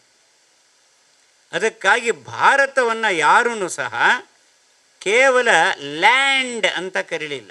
ಇಂಗ್ಲೆಂಡ್, ಪೋಲ್ಯಾಂಡ್, ಐರ್ಲ್ಯಾಂಡ್ ಈ ರೀತಿ ಲ್ಯಾಂಡ್ ಅಲ್ಲ. ಭಾರತ ನಮ್ಮೆಲ್ಲರ ಮಾತೃಭೂಮಿ. ಲ್ಯಾಂಡ್ ಹೇಳೋದಾದರೆ ಮದರ್ಲ್ಯಾಂಡ್ ಅಂದರೆ ಈ ಭೂಮಿಯಲ್ಲಿ ನಾವು ತಾಯ್ತನವನ್ನು ಕಂಡವು, ಭಾರತ ಮಾತಾ. ಅಂದ ಮೇಲೆ ನಾವೆಲ್ಲರೂ ಒಂದು ಕುಟುಂಬಕ್ಕೆ ಸೇರಿದವರು. ಈ ವಿಶಾಲವಾದ ಕುಟುಂಬ ಗಟ್ಟಿಯಾಗಬೇಕಾದ್ರೆ ಒಂದೊಂದು ಕುಟುಂಬವೂ ಗಟ್ಟಿಯಾಗ್ತಾ ಹೋಗಬೇಕು. ಅದಕ್ಕಾಗಿ ನಾವು ಯೋಚನೆ ಮಾಡೋದು, ನವದಂಪತಿ ಸಮಾವೇಶ ಮಾಡೋಣ. ಗಂಡ ಹೆಂಡತಿ ಒಟ್ಟಿಗೆ ಇರೋದು, ಸುಖ ಅನುಭವಿಸೋದು ಅಂದರೆ ಏನು? ಪ್ರತಿನಿತ್ಯ ಒಂದು ಕಡೆ ಟೂರ್ ಹೋಗ್ತಿರೋದು, ಇನ್ಯಾವುದೋ ಹೋಟೆಲಲ್ಲಿ ಇಳ್ಕೊಳ್ಳೋದು, ಮೋಜು ಮಸ್ತಿ ಮಾಡೋದು, ಖುಷಿ ಬಂದದ್ದೆಲ್ಲ ಕೊಂಡ್ಕೊಳ್ಳೋದು, ಇದೆಲ್ಲ ತಾತ್ಕಾಲಿಕ. ಬರೀ ತಾತ್ಕಾಲಿಕ ಅಲ್ಲ, ಜಗಳಕ್ಕೆ ಕಾರಣವಾಗತ್ತೆ. ಈ ಥರ ಸುಖದ ಕಲ್ಪನೆ ನಮ್ಮ ದೇಶದಲ್ಲಿಲ್ಲ. ನಮ್ಮ ನವ ದಂಪತಿಗಳು ಒಂದು ಜವಾಬ್ದಾರಿಯನ್ನು ನಿರ್ವಹಿಸುವ ಸಲುವಾಗಿ ಮದುವೆ ಆಗಿದ್ದೇವೆ, ಮೋಜು ಮಾಡೋದಕ್ಕೋಸ್ಕರ ಅಲ್ಲ. ಅದಕ್ಕೆ 3 ಪರಿಕಲ್ಪನೆಗಳನ್ನು ನಿಮಗೆ ಸಂಕ್ಷಿಪ್ತವಾಗಿ ಸ್ವಲ್ಪದರಲ್ಲಿ ಹೇಳ್ತೀನಿ. ಒಂದು ಪ್ರಕೃತಿ. ದಯವಿಟ್ಟು ಎಲ್ಲರೂ ಒಟ್ಟಿಗೆ ಹೇಳಿ ಒಂದ್ಸಲ. ಪ್ರಕೃತಿ. ಪ್ರಕೃತಿ ಅಂತ ಹೇಳಿದ್ರೆ ದೇವರು ಹೇಗೆ ಹುಟ್ಟಿಸಿದಾನೋ ಹಾಗೆ, ದೇವರು ಹೇಗೆ ಸೃಷ್ಟಿ ಮಾಡಿದಾನೋ ಹಾಗೆ, ಅದು ಪ್ರಕೃತಿ. ಹಾಲು ಪ್ರಕೃತಿ. ಆ ಹಾಲಿಗೆ ಸಂಸ್ಕಾರವನ್ನು ಕೊಟ್ಟಾಗ ಮೊದಲು ಮೊಸರಾಗತ್ತೆ, ಆಮೇಲೆ ಬೆಣ್ಣೆ ಒಳಗಿಂದ ಬರುತ್ತೆ, ಬೆಣ್ಣೆಯನ್ನು ಕಾಯಿಸಿದಾಗ ತುಪ್ಪ ಬರುತ್ತೆ. ಹಾಲು ಇವತ್ತಿಟ್ಟರೆ ನಾಳೆ ಹಾಳಾಗತ್ತೆ, ತುಪ್ಪ 6 ತಿಂಗಳಾದರೂ ಹಾಳಾಗೋದಿಲ್ಲ. ಹಾಳಾಗುವ ಹಾಲು ವಿಕೃತಿ, ತುಪ್ಪ ಆಗೋದು ಸಂಸ್ಕೃತಿ. ಹಾಲು ಪ್ರಕೃತಿ. ಹಾಗೆ ಮನುಷ್ಯರು ಅಷ್ಟೇ.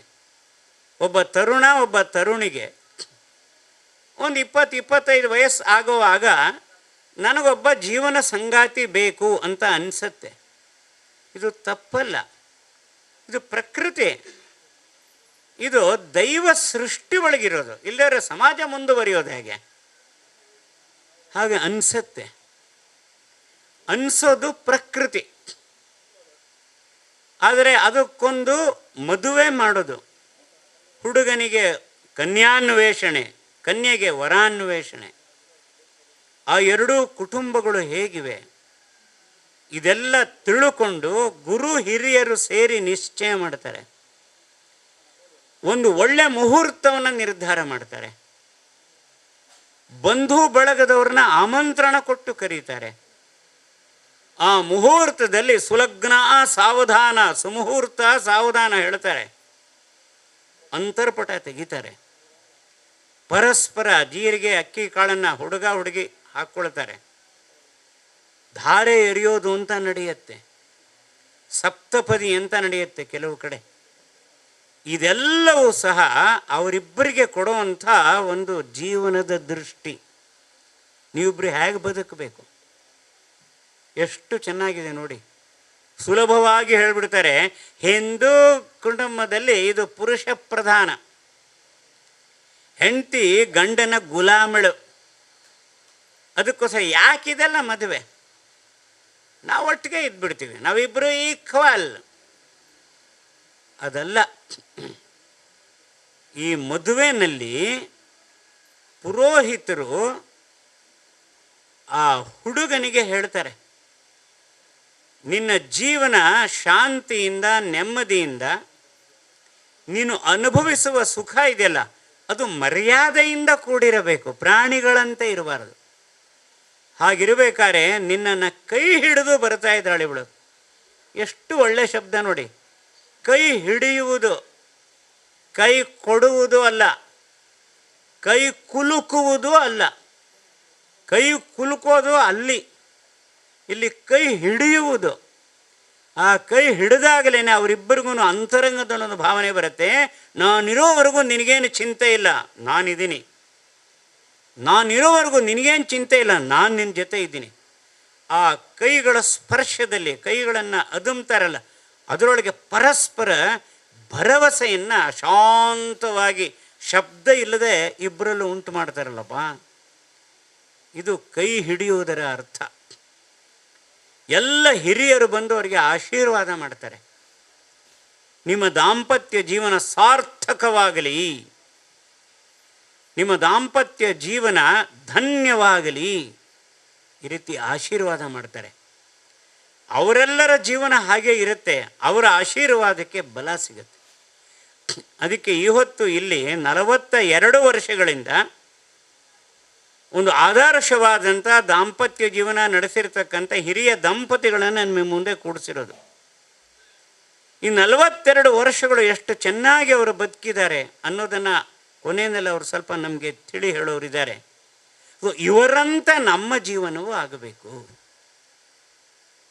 ಪ್ರಕೃತಿಯಿಂದ ಸಂಸ್ಕೃತಿಗೆ ಹೋಗಬೇಕಾದರೆ ಒಂದು ಸಂಸ್ಕಾರ ಬೇಕು. ಆ ಸಂಸ್ಕಾರವೇ ಮದುವೆ. ಈ ಸಂಸ್ಕಾರದಿಂದಾಗಿ ನಮ್ಮ ಜೀವನಕ್ಕೊಂದು ದೃಷ್ಟಿ ಸಿಗತ್ತೆ. ನಾವಿಬ್ಬರು ಒಟ್ಟಾಗಿ ಒಂದಾಗಿ ಜೀವನ ಪರ್ಯಂತ ಮಾತ್ರವಲ್ಲ, 7 ಜನ್ಮಗಳವರೆಗೆ ನಮ್ಮ ಸಂಬಂಧ ಇದೆ. ಆ ಹಾಡು ನಿಮಗೆ ಗೊತ್ತಿದ್ದರೆ ಹೇಳಿ ನೋಡೋಣ. ನಾನು ಹೇಳ್ತೀನಿ, ಯಾರು ಗೊತ್ತು ಅವರು ನಿಮ್ಮ ಆ ಗೊತ್ತಿರೋದನ್ನು ಸೇರಿಸಿ ಒಂದೇ ಒಂದು ವಾಕ್ಯ ಹೇಳೋದನ್ನು. ಹಾಡಿನ ಮೊದಲನೇ ಸಾಲು ಮಾತ್ರ ಹೇಳ್ತೀನಿ. ಸಿನಿಮಾದಲ್ಲೂ ಬಹಳ ಜನಪ್ರಿಯವಾಗಿದೆ. ಈಗಲೂ ಸಿನಿಮಾದಲ್ಲಿ ಹಳೆ ಸಿನಿಮಾ ಹಾಡುಗಳು ರೇಡಿಯೋದಲ್ಲಿ ಬರುತ್ತಲ್ಲ, ಅದರಲ್ಲಿ ಇದು ಬರುತ್ತೆ. ಇಷ್ಟೆಲ್ಲ ಯಾಕೆ ಹೇಳಿದೆ ಅಂದರೆ ನಿಮಗೆ ಸ್ವಲ್ಪ ನೆನಪಾಗಲಿ ಅಂತ. ಮದುವೆಯ ಈ ಬಂಧ, ಆಮೇಲೆ ಏನು ಹೇಳಿ ನೋಡಿ, 42 ವರ್ಷದವರು ಹೇಳ್ತಾ ಇದ್ದಾರೆ. 7 ಜನುಮಗಳು ತೀರದ ಸಂಬಂಧ, ಇದು ನಮ್ಮ ಸಂಬಂಧ ಅಂತ ಹೇಳಿದ್ರೆ. ಸೊ ಇಂತಹ ಸಂಬಂಧವನ್ನು ನಾವು ಪರಸ್ಪರ ಹೇಗೆ ಇಟ್ಕೊಳ್ತೀವಿ, ಅವನನ್ನು ಅವಳು, ಅವಳನ್ನು ಅವನು ಅರ್ಥ ಮಾಡ್ಕೊಳ್ತಾರೆ. ಸ್ವಲ್ಪ ವ್ಯತ್ಯಾಸಗಳು ಇದ್ರೂ ನಾವಿಬ್ಬರು ಬದುಕೋದು ನನ್ನ ಸುಖಕ್ಕೋಸ್ಕರ ಅಲ್ಲ, ದೇವರ ಅನುಗ್ರಹದಿಂದ ನಮಗೆ ಜನಿಸಿರುವ ಮಕ್ಕಳನ್ನು ಈ ದೇಶದ ಆಸ್ತಿಯನ್ನಾಗಿ ಮಾಡುವ ಜವಾಬ್ದಾರಿ ನಮ್ಮದು. ಈ ದೇಶಕ್ಕೆ ನಾವೇನು ಕೊಡಬೇಕು? ದಶರಥ ಈ ದೇಶಕ್ಕೆ ಏನು ಕೊಟ್ಟ? ರಾಮ ಲಕ್ಷ್ಮಣ ಭರತ ಶತ್ರುಘ್ನರನ್ನು ಕೊಟ್ಟ. ಹೀಗಾಗಿ ಅವನ ಕುಟುಂಬ ಸಾರ್ಥಕ ಸಾರ್ಥಕವಾದ ಕುಟುಂಬ ಆಗಿ ಹೋಯಿತು. ಹೀಗೆ ನಮ್ಮ ಮಕ್ಕಳು ನಮ್ಮ ಮನೆಗೆ ಕುಲಪುತ್ರರಾಗಬೇಕು, ನಮ್ಮ ಊರಿಗೆ ಶಾಪ ಆಗಬಾರದು, ನಮ್ಮ ಊರಿಗೆ ವರ ಆಗಬೇಕು, ನಮ್ಮ ಊರಿಗೆ ಸಂಪತ್ತಾಗಬೇಕು. 4 ಬಗೆಯ ಮಕ್ಕಳಿರ್ತಾರೆ. ದಾರಿ ತಪ್ಪಿದವ, ಇನ್ನೊಬ್ಬ ದಾರಿ ತಪ್ಪಿಸುವವ, ಇವನು ಬಹಳ ಡೇಂಜರಸ್ಸು. ಇನ್ನೊಬ್ಬ ಪರವಾಗಿಲ್ಲ, ದಾರಿ ತಪ್ಪದವ. ಆದರೆ ಈ ದೇಶಕ್ಕೆ ಜಗತ್ತಿಗೆ ಬೇಕಾದ್ದು ದಾರಿ ತೋರಿಸುವವ. ಸುನೀತಿ ಮಗ ಧ್ರುವ ದಾರಿ ತಪ್ಪಲಿಲ್ಲ ಮಾತ್ರ ಅಲ್ಲ, ದಾರಿ ತೋರಿಸ್ದ.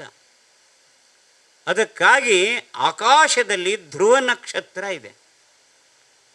ದಿಕ್ಕು ತಪ್ಪಿಸಿಕೊಂಡಂಥ ಹಡಗು ದೋಣಿಗಳಿಗೆ ಧ್ರುವ ನಕ್ಷತ್ರ ದಿಕ್ಕು ತೋರಿಸುತ್ತೆ. ಹೀಗಾಗಿ ಧ್ರುವನಂತಹ ಮಕ್ಕಳು ನಮಗಾಗಬೇಕು. ಮಕ್ಕಳು ಹಾಗೆ ಆಗೋದಿಲ್ಲ, ಮಕ್ಕಳನ್ನು ಬೆಳೆಸಬೇಕಾಗತ್ತೆ. ಒಂದು ಕನ್ನಡದ ಗಾದೆ ಅರ್ಧನ ಹೇಳ್ತೀನಿ, ಪೂರ್ತಿ ನೀವು ಮಾಡಬೇಕೀಗ. ಗಿಡವಾಗಿ ಬಗ್ಗದ್ದು ಎಷ್ಟು ಚೆನ್ನಾಗಿದೆ. ಸಣ್ಣ ವಯಸ್ಸಿನ ಮಕ್ಕಳಿಗೆ ಪ್ರೋತ್ಸಾಹ ಕೊಡೋದು, ಜೊತೆಗೆ ತಪ್ಪು ತಿದ್ದುವುದು, ಎರಡೂ ಮಾಡುವ ಯೋಗ್ಯತೆ ಇರೋದು ಅಮ್ಮನಿಗೆ ಮಾತ್ರ, ಅರ್ಹತೆ ಇರೋದು ಅಮ್ಮನಿಗೆ ಮಾತ್ರ. ಸೊ ಆ ಜವಾಬ್ದಾರಿಯನ್ನು ಅಪ್ಪನ ಸಹಕಾರದಿಂದ ಅವಳು ನಿರ್ವಹಿಸಿದಾಗ ಮಕ್ಕಳು ದಾರಿ ತೋರಿಸುವ ಮಕ್ಕಳಾಗ್ತಾರೆ. ಸೊ ಇಂಥ ಒಂದು ಕುಟುಂಬ ನಮ್ಮದಾಗಬೇಕು. ಅಪ್ಪ ಅಮ್ಮ ಹಿರಿಯರಾದಂತೆ ವೃದ್ಧರಾಗ್ತಾರೆ. ಆ ವೃದ್ಧಾಪ್ಯದಲ್ಲಿ ಅವರಿಗೆ ನಿಶ್ಚಿಂತೆಯಾದಂಥ ಬಾಳನ್ನು ಕೊಡೋ ಜವಾಬ್ದಾರಿ ಮಗ ಮತ್ತು ಸೊಸೆದು. ಈ ಜವಾಬ್ದಾರಿ ನಿರ್ವಹಿಸೋದಕ್ಕೋಸ್ಕರ ನಾವು ಮದುವೆ ಆಗಿರೋದು. ನೀವು ಮೊನ್ನೆ ಕಾಲವಾಗಿ ಹೋದಂಥ ನಮ್ಮ ದೇಶದ ಒಬ್ಬ ಆದರ್ಶ ಗೃಹಿಣಿ ರಾಜಕಾರಣಿ ಇತ್ತೀಚೆಗೆ ಕಾಲವಾಗಿಬಿಟ್ಲು. ಆದರ್ಶ ಗೃಹಿಣಿ. ಅವಳ ಮುಖ ನೋಡಿದ್ರೆ ಯಾರಿಗೂ ಕೆಟ್ಟ ವಿಚಾರ ಕನಸಿನಲ್ಲೂ ಬರ್ತಾ ಇರಲಿಲ್ಲ. ಅವಳ ಮುಖ ನೋಡಿದ್ರೆ ಕೈ ಮುಗಿದು ನಮಸ್ಕಾರ ಮಾಡಬೇಕು, ಇಷ್ಟೇ ಇದ್ಲು. ಆದರೆ ಪ್ರಪಂಚದ ಮುಖಂಡರಲ್ಲೂ ಅವಳಿಗೆಲ್ಲ ಗೌರವ ಕೊಡ್ತಾ ಇದ್ದರು. ಇಲ್ಲಿ ಒಂದು ಜೋಡಿ ಬಂದಿತ್ತು, ನೋಡಿದೆ ನಾನು. ಅವ 6 ಅಡಿ, ಅವ 4 ಅಡಿ, ಅವಳು ಎಷ್ಟು ಅನ್ಯೋನ್ಯವಾಗಿದ್ದರು. ಎಷ್ಟು ಎತ್ತರ ಇಂಚು ಅಡಿಗಳಲ್ಲಿ ಮುಖ್ಯ ಅಲ್ಲ, ಒಳಗಿನ ಗುಣ ಯೋಗ್ಯತೆ. ಆ ಗೃಹಿಣಿ ಮಂತ್ರಿ ಆಗಿದ್ಲು. ಇಡೀ ಜಗತ್ತಿನ ದೇಶಗಳ ಸಂಬಂಧವನ್ನು ಭಾರತದ ಜೊತೆ ಚೆನ್ನಾಗಿ ಗಟ್ಟಿ ಮಾಡಿಬಿಟ್ಲು. ಅಮ್ಮ ಮಾಡಬೇಕಾದ ಕೆಲಸವೇ ಅದು. ಮತ್ತು ಅವಳು ಹಣೆ ನೋಡಿದರೆ 1 ರೂಪಾಯಿ ಅಗಲದ ಕುಂಕುಮ ಹಚ್ಕೊಂಡಿರೋಳು, ಇಲ್ಲೂ ಕುಂಕುಮ ಹಚ್ಚೋಳು. ಈಗೆಲ್ಲ ಒಟ್ಟಿಗೆ ಅವಳ ಹೆಸರು ಹೇಳಿ ನೋಡೋಣ. ಯಾಕೆ ಕೇಳಿದೆ ಅಂದರೆ, ನನ್ನ ಮಾತು ನೀವು ಕೇಳ್ತಾ ಇದ್ದೀರೋ ಇಲ್ವೋ ಅದು ತಿಳ್ಕೊಂಡು ನಾನು ಮಾತು ಮುಂದುವರಿಸ್ಬೇಕು. ಇಲ್ಲರೇನು ಪ್ರಯೋಜನ. ನನಗಿನ್ನೂ 10 ನಿಮಿಷ ಸಮಯ ಇದೆ. ಅಷ್ಟರಲ್ಲಿ ಹೇಳಲೇಬೇಕಾದ ಇನ್ನೊಂದೆರಡು ಮಾತು ಹೇಳಿ ಮುಗಿಸ್ತೀನಿ ನಾನು. ಸೊ ಈ ಥರ ನಮ್ಮ ಮನೆ ಆಗಬೇಕು. ತರಂಗ ನೀವೆಲ್ಲ ಓದಬಹುದು. ಸುಷ್ಮಾ ಸ್ವರಾಜ್ ಕಾಲವಾದ ಮೇಲೆ ಆಕೆಯ ಬಗ್ಗೆ ಸ್ನೇಹ ಅನ್ನೋ ಹೆಣ್ಣುಮಗಳು ತರಂಗದಲ್ಲಿ ಒಂದು ಲೇಖನ ಬರೆದಿದ್ಲು. ಅದರಲ್ಲಿ ಅವಳ ವ್ಯಕ್ತಿತ್ವವನ್ನು ವರ್ಣನೆ ಮಾಡ್ತಾ, ಇಷ್ಟು ದೊಡ್ಡ ನೇತಾ ಆದ್ರೂ ವಿದೇಶಾಂಗ ಮಂತ್ರಿ, ಅದರ ವಯಸ್ಸಾದ ಮಾವನನ್ನು ತುಂಬ ಚೆನ್ನಾಗಿ ನೋಡ್ಕೋತಾ ಇದ್ಲು. ಆಳು ಕಾಳು ಬೇಕಾದಷ್ಟಿತ್ತು. ಆದರೆ ಸೊಸೆಯಾದ ಮೇಲೆ ಇದು ನನ್ನ ಜವಾಬ್ದಾರಿ. ಮದುವೆ ಅನ್ನೋದು ಜವಾಬ್ದಾರಿ. ಮದುವೆ ಅನ್ನೋದು ಕೇವಲ ಒಂದು ಲೈಸೆನ್ಸ್ ಅಲ್ಲ, ಹೇಗಂದರೆ ಆಗಿರೋದಕ್ಕೆ. ಆ ಜವಾಬ್ದಾರಿ ನಿರ್ವಹಿಸೋದಕ್ಕೆ ಒಂದು ಶಿಕ್ಷಣ ಬೇಕು, ಒಂದು ಸಂಸ್ಕಾರ ಬೇಕು. ಅದಕ್ಕೆ ಮದುವೆ. ಅದಕ್ಕಾಗಿ ಧಾರ್ಮಿಕ ವಿಧಿಗಳು ಎಲ್ಲವೂ ಸಹ. ನವದಂಪತಿಗಳಾಗಿ ನಾವು ನಮ್ಮ ಗೃಹಸ್ಥಾಶ್ರಮದಲ್ಲಿ ಪ್ರವೇಶ ಮಾಡಿರ್ತಕ್ಕಂಥ ಸಮಯದಲ್ಲಿ ಮುಂದಿನ ವರ್ಷಗಳಲ್ಲಿ ನಮ್ಮಿಬ್ಬರ ಬಾಳು ಹೇಗಿರಬೇಕು, ಭಗವಂತನ ಅನುಗ್ರಹದಿಂದ ನಮಗಾಗುವಂಥ ಸಂತಾನ ಹೇಗಿರಬೇಕು, ನಮ್ಮ ಮನೆ ಊರಿಗೆ ಒಂದು ಸಂಪತ್ತಾಗಬೇಕು, ಊರಿಗೆ ಒಂದು ಶಾಪ ಆಗಬೇಕು, ನಮ್ಮ ಮನೆ ಅಂತ ಹೇಳಿದ್ರೆ ಅದರಲ್ಲಿ ಭಾರತವನ್ನು ಕಾಣುವಂತೆ ಆಗಬೇಕು, ಭಾರತೀಯ ಸಂಸ್ಕೃತಿ ಅದರೊಳಗೆ ಗೊತ್ತಾಗೋ ಹಾಗಿರಬೇಕು. ಅಂಥ ಮನೆ ನಡೆಸುವಂಥ ಜವಾಬ್ದಾರಿಯನ್ನು ನಿರ್ವಹಿಸುವಂಥ ಈ ಮೊದಲ ಮೆಟ್ಟಲಿನಲ್ಲಿ ನವದಂಪತಿಗಳು ಇದ್ದೀವಿ. ಅದಕ್ಕಾಗಿ ನಮ್ಮೆಲ್ಲರ ಒಂದು ಸಮಾವೇಶ ಆಗಲಿ ಅಂತ ನಾವು ಇಷ್ಟಪಟ್ಟವು. ಭಾಳ ಸಂತೋಷ ನೀವೆಲ್ಲರೂ ಬಂದಿದ್ದೀರಾ. ಮತ್ತು ನಿಮ್ಮ ಪರಿಚಯ ಮಾಡಿಕೊಡುವಾಗಲೇ ನಿಮ್ಮಿಬ್ಬರ ನಡುವಿನ ಸಂಬಂಧ ಹೇಗಿದೆ ಇದು ನಮಗೆ ಅಂದಾಜಾಗತ್ತೆ. ಸುಮ್ಮನೆ ಕಾಟಾಚಾರಕ್ಕೋಸ್ಕರ ಇರೋ ಪರಿಚಯ ಅಲ್ಲ ಅದು. ನೀವು ಪರಿಚಯ ಮಾಡಿಕೊಡುವಾಗಲೇ ಇವರಿಬ್ಬರ ನಡುವೆ 4 ಅಡಿ ಅಂತರ ಇದೆಯೋ 8 ಅಡಿ ಅಂತರ ಇದೆಯೋ, ಇವರಿಬ್ಬರ ನಡುವೆ ಅಂತರವೇ ಇಲ್ಲವೋ, ಇದೆಲ್ಲ ಮೇಲ್ಗಡೆ ಕುಂತಿರೋರಿಗೆ, ಹಿರಿಯ ದಂಪತಿಗಳಿಗೆ ಮತ್ತು ಅಲ್ಲಿರ್ತಕ್ಕಂಥವ್ರಿಗೆ ನನಗೆ ಗೊತ್ತಾಗುತ್ತೆ. ನಮಗೇನೋ ಭಾಳ ಸಂತೋಷ ಆಯಿತು. ಯಾರ ನಡುವೆನೂ ಇದುವರೆಗೂ ಯಾವ ಅಂತರವೂ ಬಂದಿಲ್ಲ ಅಂತ. ಇನ್ನು ಮುಂದೆಯೂ ಅಂತರ ಬರಬಾರ್ದು, ಗ್ಯಾಪ್ ಬರಬಾರ್ದು. ಸಂಬಂಧ ನಿರಂತರವಾಗಿ 7 ಜನ್ಮಗಳವರೆಗೆ ಮುಂದುವರಿಬೇಕು. ಆ ದೃಷ್ಟಿಯಿಂದ ಇಲ್ಲಿ ಒಂದಷ್ಟು ಚಿಂತನೆ ನಡೆಯುತ್ತೆ. ಈ ಮೊದಲನೇ ಅವಧಿ ಆದ ಮೇಲೆ ಗಂಡಂದರಿಗೆ ಒಂದು ಅವಧಿ ಇರುತ್ತೆ, ಅದೇ ಸಮಯದಲ್ಲಿ ಪತ್ನಿಯರಿಗೊಂದು ಅವಧಿ ಇರುತ್ತೆ. ಮತ್ತು ಯಾರು ಅನುಭವಿ ಗೃಹಸ್ಥ ಗೃಹಿಣಿ ಇದ್ದಾರೋ ಅವರು ನಿಮ್ಮ ಜೊತೆ ಒಂದು ಸ್ವಲ್ಪ ಸಂವಾದ ಮಾಡ್ತಾರೆ, ಸಂಭಾಷಣೆ ಮಾಡ್ತಾರೆ, ವ್ಯಾವಹಾರಿಕವಾದಂಥ ವಿಷಯಗಳು. ಅದರಲ್ಲಿ ನಿಸ್ಸಂಕೋಚವಾಗಿ ಭಾಗವಹಿಸಿ. ನಿಮ್ಮ ಗಂಡ ಅಲ್ಲಿ ಇಲ್ಲದೇ ಇರೋದರಿಂದ ನೀವು ನಿಸ್ಸಂಕೋಚವಾಗಿ ಹೇಳಬಹುದು ಏನಾದರೂ ಹೇಳೋದಿದ್ದರೆ.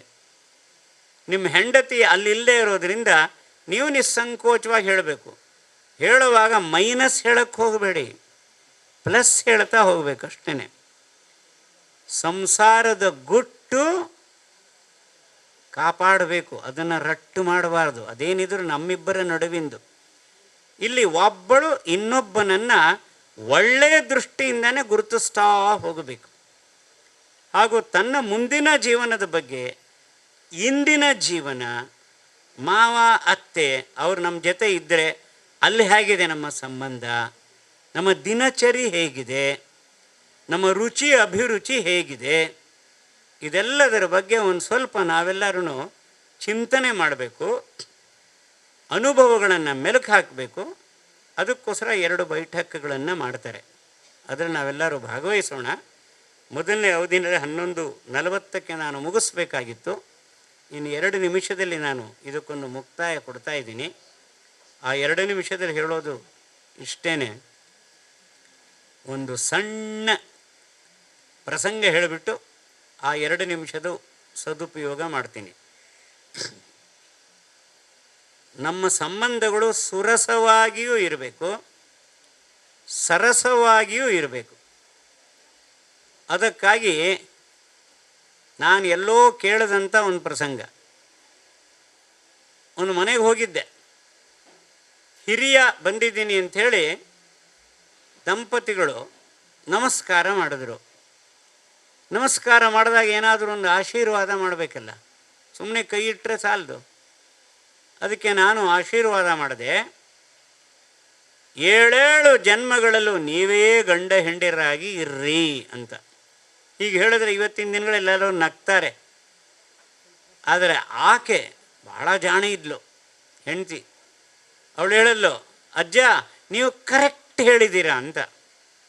ಇವ ಅವಳ ಕಡೆ ನೋಡ್ದ, ಏನು ಕರೆಕ್ಟ್ ಹೇಳಿದ್ದಾರೆ ಅಜ್ಜ, ಏನು ಹೇಳೋದಮ್ಮ ಅಂತ ಕೇಳಿದೆ.